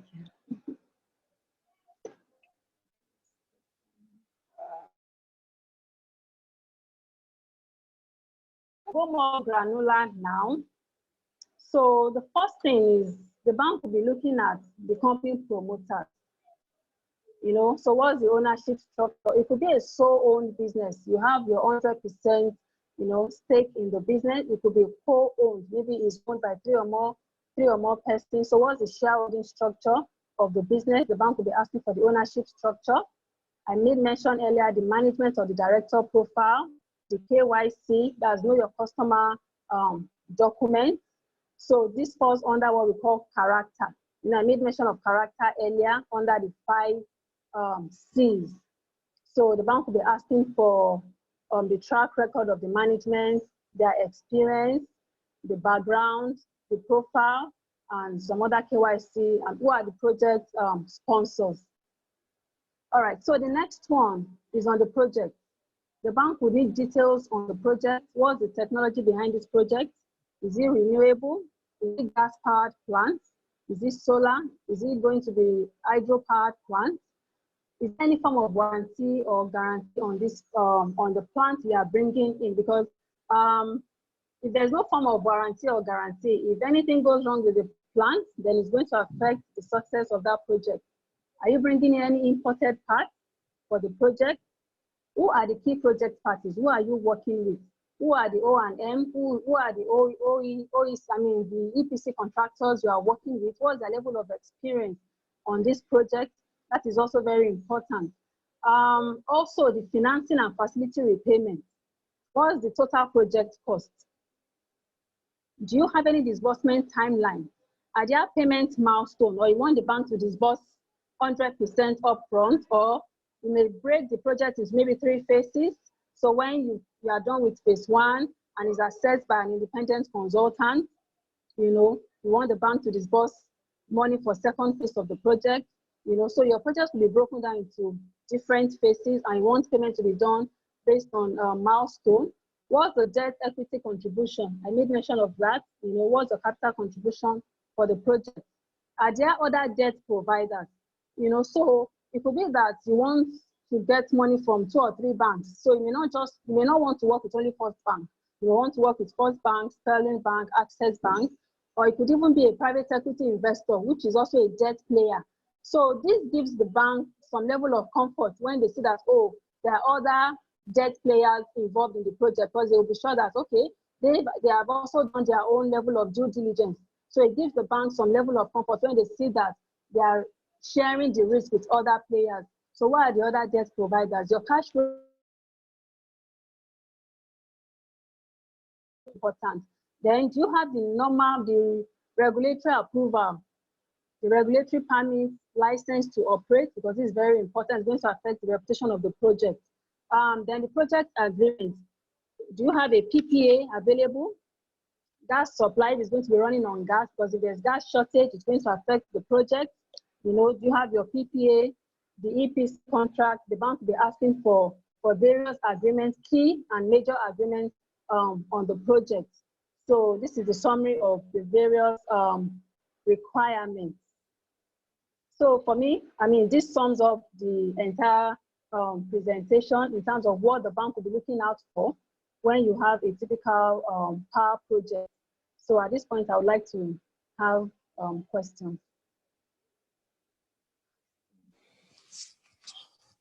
Okay, thank you very much. We appreciate your contribution. If you have any question, you want to have a live question, you have the opportunity to raise your hand. We are going to give room for 3 people. Then for those who have other questions, please, you can put in the chat box.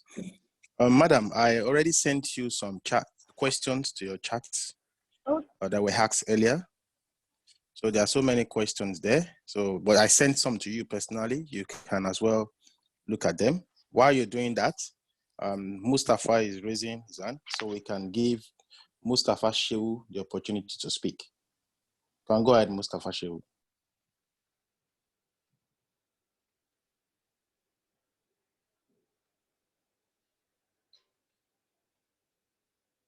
Okay, I'm listening, sir. Can you hear me? Okay, Yeah. sir. Okay, you are hearing me now. Yes, okay, sir. let me first of all thank APWEN and all the presenters for this wonderful presentation, which is very insightful. My question to the current presenter is that I heard that she is saying that for commercial loans, the interest rate is in the region of two digits. And I also know that for power projects, the return on investment is very low, and there's a lot of issues with regards to tariff, with regards to the operation in the power sector. How is it really commercially possible for somebody to go into to go into projects like this with loans from commercial bank and without really risking because of course one has to give some collateral before you give him any loan. If the interest rate is such high, how can the revenue, because from the MITO, multi-year tariff order, given by the industry is not really very reflective of current cost of equipment and operation of the power stations. Is this really feasible? And these two digits, is it 11? Is it 22? Is it 32? Can we have an idea of what the 2 digits is? Oh, Otherwise, thanks for your question. Thank you so much. Okay. Thank you. Yeah, because before you go ahead, Madam Omolola, let's hear what Engineer Emmanuel Adewale also have to say. Okay. Engineer Emmanuel, you can go ahead, sir.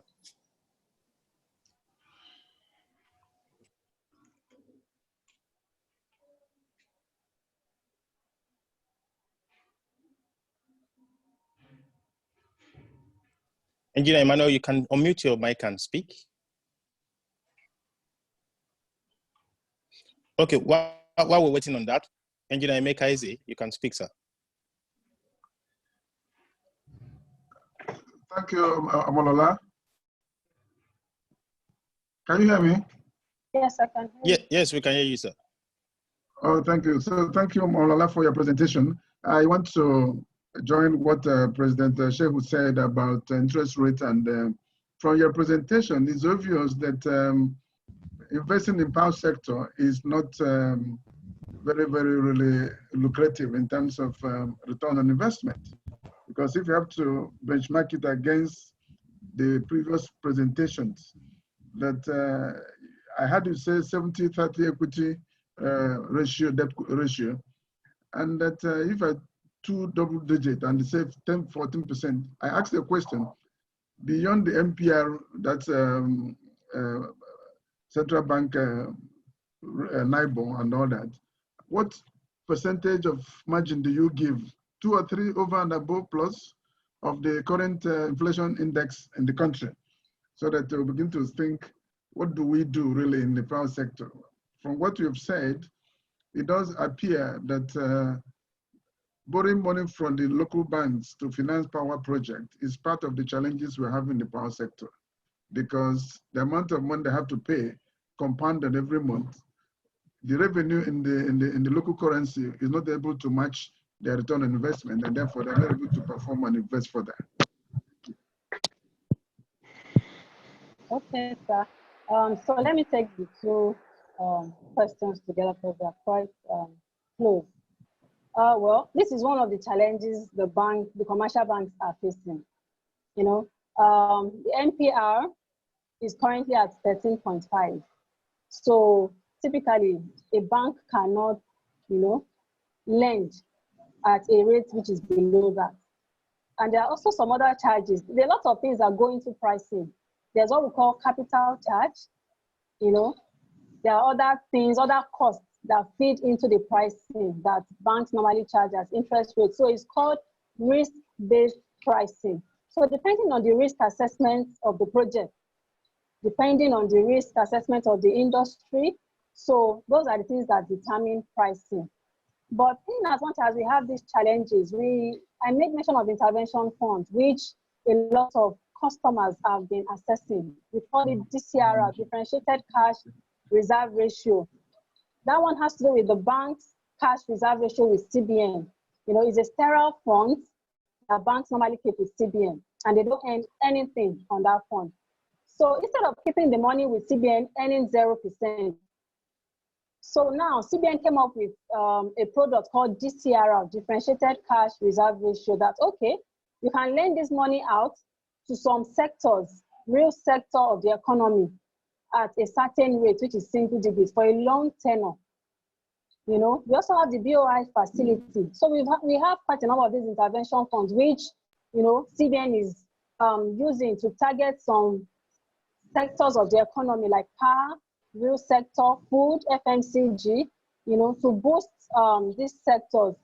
And how will your project be profitable, even given the pricing that banks will give you at double digits? It depends on the PPA you have. So for example, you have a captive power project, you want to do a power plant for an industry, a company that has maybe a production arm, and you want to do like captive power for them. So you agreed that, okay, if this project will cost me 5 million, I'm going to get maybe 3 million debt. The debt will come at a certain cost. So you'd have factored in all of those when you are agreeing with your customer, your off-taker, that, okay, this will be my cost. So you agree on the tariff that would make your business to be a profitable one. So the pricing that banks normally give is guided, and there are lots of things that go into it. And you have intervention funds available that you can use to supplement whatever you get from the bank. So your margin is dependent on what you've agreed with your off-taker. After you factored in a whole lot of costs, the cost of the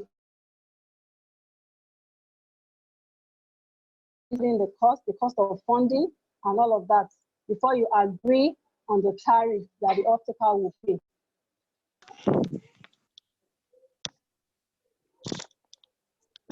Okay, thank you very much, Madam Omolola.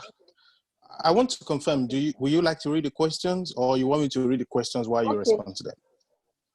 Okay, please, can you read it? So that okay, we have some questions. You've responded to some of them, but I can still read out some. Also, just to let everybody know, we'll be out of this place in the next 15 minutes. So if you have any question, quickly do that. And I'm very sure Madam Omolola also is going to respond to these, in a very quick manner. So it won't take much of our time. So there's a question here. He said, might you give example of power projects you funded at FBN, and at what terms, moratorium, payback period, and interest rates? Let me take another one that is similar to that. Yeah, you said the interest rates for commercial. Okay, no, you've responded to that. You've responded to that. So you can go ahead with that. You responded to that. Okay, we've funded some power projects, like when some plants were privatized by the government, some GENCOs, that generating companies, when the government wanted to diversify on those assets. So we provided what we call acquisition finance to the customer that wanted to buy some of those assets. What the customer did was to assess what is one of these intervention funds, for that, to acquire the plant, to acquire the assets. So what the bank did was to provide guarantee. So the bank provided the contingent liability to that's the organization that was provided the intervention fund. So that's one of the projects so we funded quite a number of those, GENCOs. That's the one the government wanted to diversify at some point, the NIPP, plants.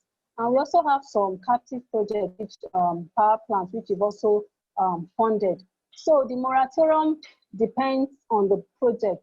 It depends on the nature of the project. The bank will give you moratorium, but it depends on how it is structured, and the interest rate is also guided by the prevailing economic environment.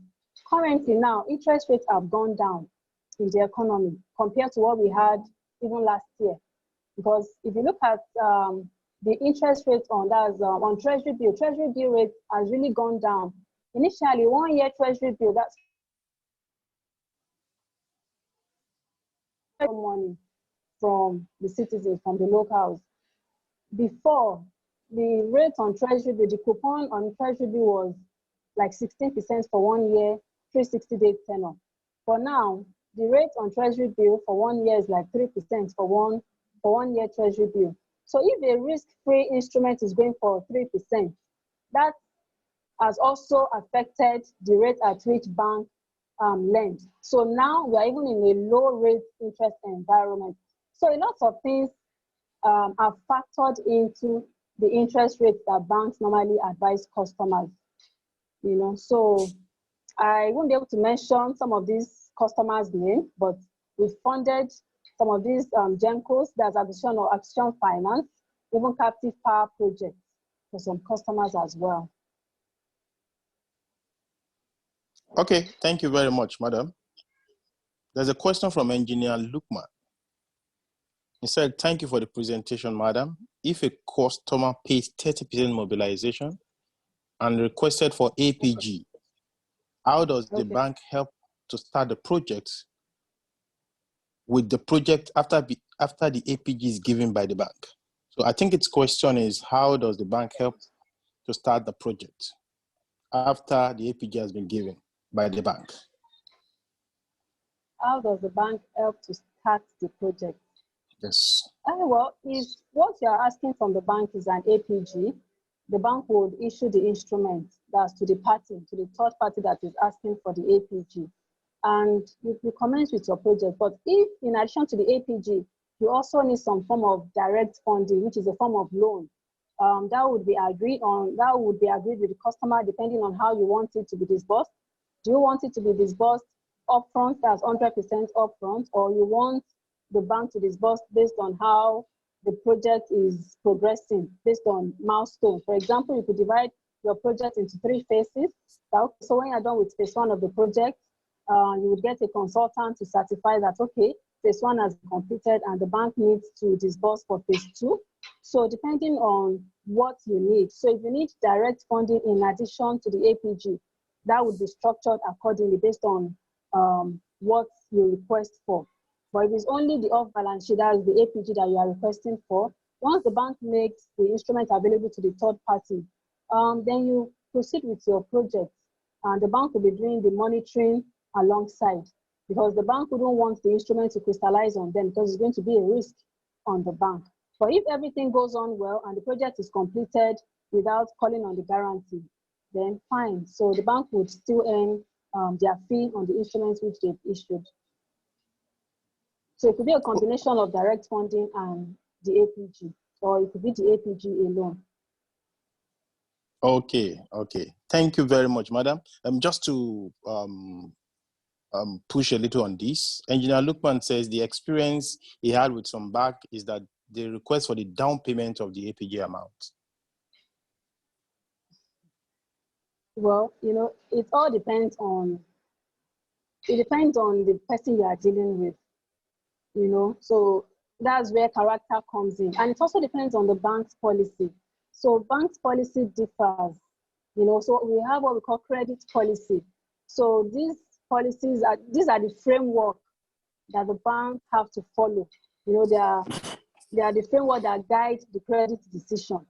So if the bank's policy requires that you make maybe 10% payment, while the bank will make the remaining 90% available, then I guess that's the bank's policy. So it varies, and it also depends on the risk assessment of the bank. Okay, thank you very much, Mrs. Omolola Feintola. There are also varying questions here. Some of them centered around what's your corporate bank, what's your corporate plan? That's from First Bank. And also there's a question, or rather a comment from one of the engineers who said his experience as regards business with FBN have not been very... All of these things, and someone still is... Sorry about that, please. So there's also a comment from one of the engineers who said his experience with FBN have not been very pleasant. And also some questions around how some people want to handle some personal issues as regards with FBN or also with you as a business manager. So I think I would advise if you can also put your email on the chat box so that people can send you personal emails to ask some questions that have to do with how they have experienced based on their personal dealings with either different other banks or with First Bank Nigeria. Okay, I'll make my email. Thank you very much, madam. Yeah, okay, thank you very much. Just put it in the chat box and everybody will have it and they can send you emails and I'm sure you're going to respond to that. Okay, sorry, before I think I saw a question on, someone was asking on the summary of the requirement. You know, the requirement is a lot. So I was able to just summarize it, you know, using the 5 C's. So let me just make mention of that. And I also do the sidewell and make available to the host. So in the 5 C, I made mention of the character, that's the promoter. To management, the directors, the credit history, the credit background of these people. Do they have the credibility to take on additional loan?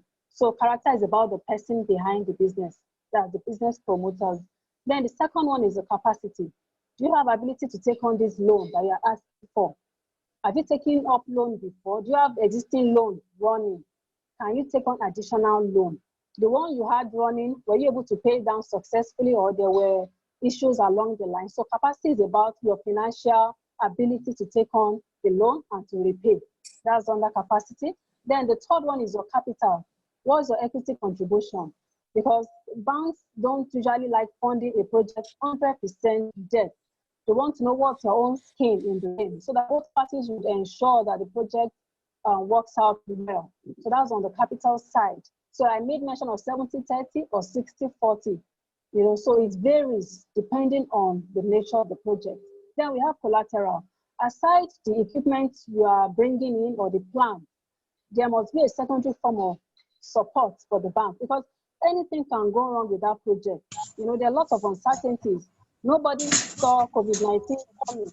So anything can go wrong with the project you want the bank to fund. So the bank would need another form of support that it can hold on to should anything go wrong with that project. So that's collateral. So you must have that available. So they'll be asking for documentation. They will need to perfect the collateral. Your title to that collateral was very important. Then the fifth one is condition. What's the current economic condition? How about the economic environment? Is there recession? Is the economy in a boom at the moment? Will there be continuous demand for this technology that you are asking us to fund? So they want to know, are there opportunities or threats for what you want the bank to fund? So that's the summary. So I've summed it up in the 5 C's. So going granular now. So I was talking about the company promoters, your management account. So we have a detailed and exhaustive list based on what the bank will be asking from you. So I will make this list available to the program host. So that's the summary. And I've also made mention of various projects you can access from the bank.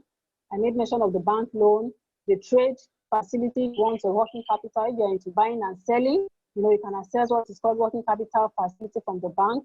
And I made mention of contingent liabilities, which are guarantees, APG, advance payment guarantee, performance bond, and the intervention funds, which comes as single digits from BOI or CBN. So that's the summary of my presentation. Okay, thank you very much, Omolola Feintola, Business Manager, Power and Infrastructure, First Bank of Nigeria. I'm very sure a lot of people have gotten something from this, and also some people will be wondering, what about a bank like Bank of Industry? What's their insight on this? Because you see so much advertisement on TV about Bank of Industry investing in so many businesses and providing loans for businesses. I would like to take Mr. Austin for a 5-minute insight into what BOI is doing. And Mr. Austin Eguche, you can unmute your mic and speak, please.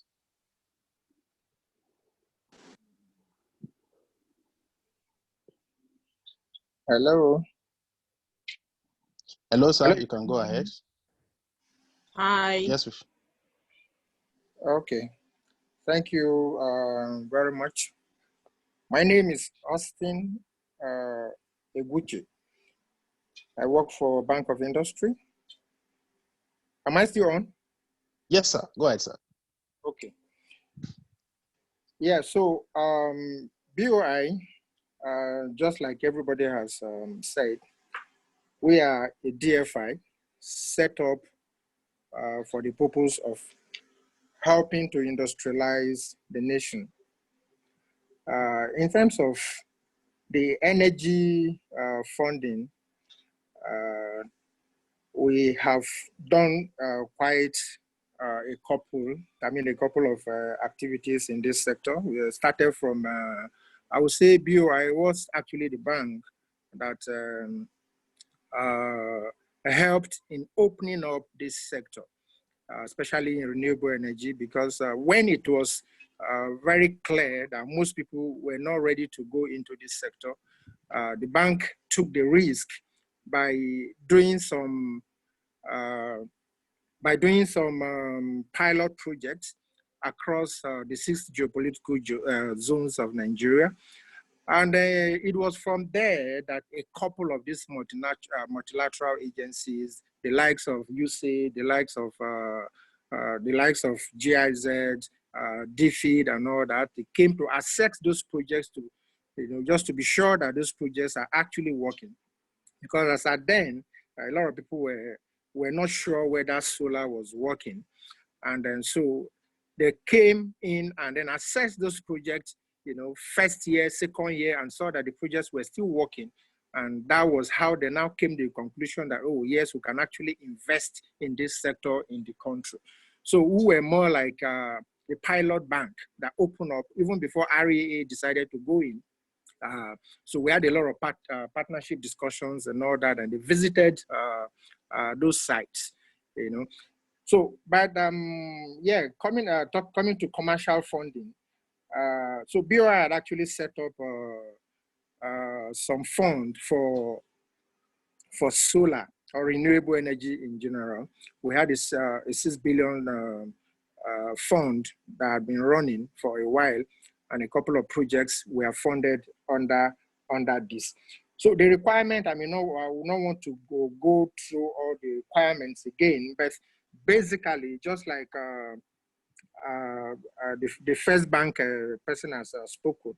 So it is very, very important that we know the information about the company, okay, information about the project. You know, we ask for registration documents, issue of corporate governance, issue of markers, acceptable model, collection model, issue of the right off-taker, okay, vis-a-vis the cash flow available for loan repayment, okay, for captive projects.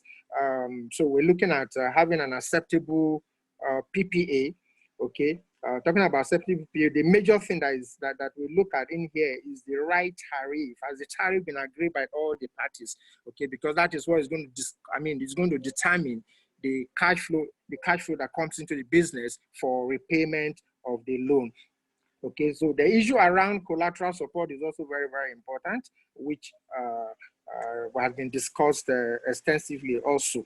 So equity contribution is also, for us, the equity contributions we're looking at like 20% equity contribution from the company, okay? So 20% and the bank is funding about 80% of the project, okay? So in terms of tenure, so we do between 3 to 7 years, depending on the nature of the project that we're looking at. And of course, interest rates, just like we have talked about, we do between, sometimes we do as low as 8%, okay, to about 10%. 10% is normally our cap, and that is the traditional interest rate for Bank of Industry. Okay, so but it could come lower depending on the funds that are available at that time. Okay, so there are certain funds that come from CBN that we manage, and of course those could come as low as 8-7% sometimes. So as at the time that you're coming to, to BOI, so the fund that is available at that time will determine the rate, but our rate note will not exceed 10%. Our maximum traditional interest rate is 10%. Okay. Yeah, and so we are available, online. We're available. You can get to us. We are working with a couple of businesses right now. Our major focus right now is okay, the captive funding and all that, and we're doing a lot currently. As I talk to you, even online as we are home, working from home, we're doing a lot of a lot with a couple of businesses that are, getting in touch with us. So if you have any business that you think, you want us to look at, please don't hesitate to get in touch with BOI. Okay, so just like the first bank person also said, we also partner with commercial banks. Okay, in the area of commercial bank providing guarantees for viable businesses. Sometimes the commercial banks will send to us a list of companies that they are partnering with. And so we provide the funding, the direct funding to that company, but with the commercial bank providing the guarantee for such, and then for such business. And we monitor that business together, okay, up to, when it is fully implemented, and to ensure that the advisory services are available for them to ensure that the businesses are well implemented. So BOI is available, for you, whether online or you get in touch through our email, and we'll get in touch with you and we'll start the business with you. Thank you. That's just a summary. Thank you very much, Mr. Austin, for the summary. We appreciate it. Thank you very much. I'm sure a lot of people have varying questions on their mind, or rather some clarifications. So I will also crave your indulgence. If it's possible, you can give us an email address, put it on the chat room where people can reach out to you and be able to ask certain questions. And I think that will ease, their business operations.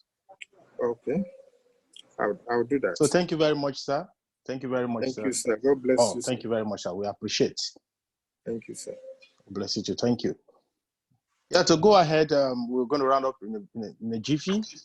Engineer Funlolo Jelade, you can go ahead, man. Okay, I'd like to appreciate the presenters, Engineer Dr. Tokun and Omolola Feintola, and of course, Mr. Austin, for giving us all this information.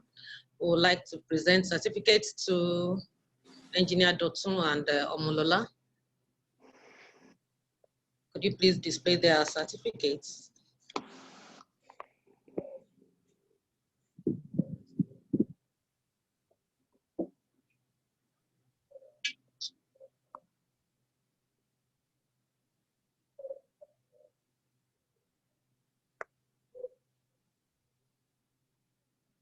Can you see it now? No, I can't. Hello, ma. Can you see it? Oh, okay. Maybe it's the network is Yeah, going to come up. yes. It's yes, here we now. can. It's here now. So this is for you, Engineer Dr. Tokun.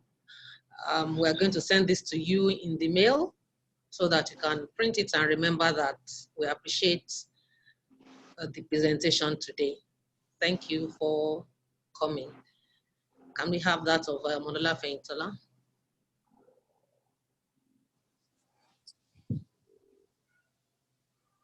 Okay. This is for you for your presentation. We call it a honor code certificate presented to Omolola Feintola for a presentation, an excellent presentation on what makes a bankable renewable energy project.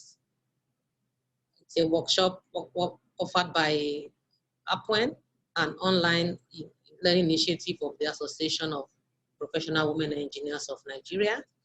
We're going to send this to you also in your mail. And I see someone asking that they would like us, all participants, the contact details of the presenters. Yes, we're going to send it to you. That's why we requested that they can put it in the charts. I think Engineer Dotun already did that. And I also put that of the first speaker, Rolake, in the chat room. Omolola can also put hers in the chat room so that people can have access to it. But more importantly, we would like you to fill out the Google form that was sent so that if you miss anything here, we are going to send all those things to the emails that we see in that Google chat, in that Google form. If you don't put your details there, we may not be able to send anything. On the light of that, I would like to appreciate all those who have come in. I want to recognize the past presidents of NSC, Engineer MB Shehu and Engineer Meka Eze. Thank you for coming. I also want to appreciate greatly the immediate past president of APWEN, Dr. Felicia Nnenagubata, and also Engineer Valeria Agberagba, also a past president of APWEN who's been here. And of course, our founding members like Engineer Beatrice Oduni and Engineer Flayo Kadri. Thank you so much, everyone. Omolola Feinitola's email is in the chat room now. Please take it if you would like to communicate with her. We just appreciate everyone who has come up. When it's putting, we've had three seminars on energy now. Essentially, our aim is that we know this is information that people need, and we're also connecting you with a powerful network that, because it's not only, you don't only need to get the information, you need to be able to continue with it and commercialize your ideas. That is the idea behind all of this. And we hope that as we continue to do this and you continue to join us, you can actually make, we can actually make somebody's life better because they're able to make money from what they have learned. Thank you so much for coming. It's been a pleasure hosting you. Engineer Shegun. Thank you very much, ma. Thank you very much, ma. Yeah. We appreciate you for giving us this opportunity to learn. And also, we want to say thank you very much for everyone who have made use of their time, energy to be a part of this. Without you, this will not be a success. We appreciate you. And to all the presenters, thank you very much. We are grateful. Also, before we go ahead and end the meeting, I just want to bring to our notice that the number of the COVID-19 patients, infected people are increasing. Let's be more cautious, let's be careful. Let's try as much as possible to keep ourselves. And for those who are around us, if you see anyone is doing what is wrong, just try and intervene, you know, as little as you can. And also, let's be cautious of our security. You know, crime rates are increasing because a lot of people are now without anything. So thank you very much, everyone. Let's remain safe. And for all the Muslims that are online, we wish you Ramadan Kareem. We pray that God will answer our prayers. Do have a wonderful weekend, everyone, and bye for now. Yeah, just a minute. Someone is asking about certificate. Did I see that? We'll send something to you in the mail.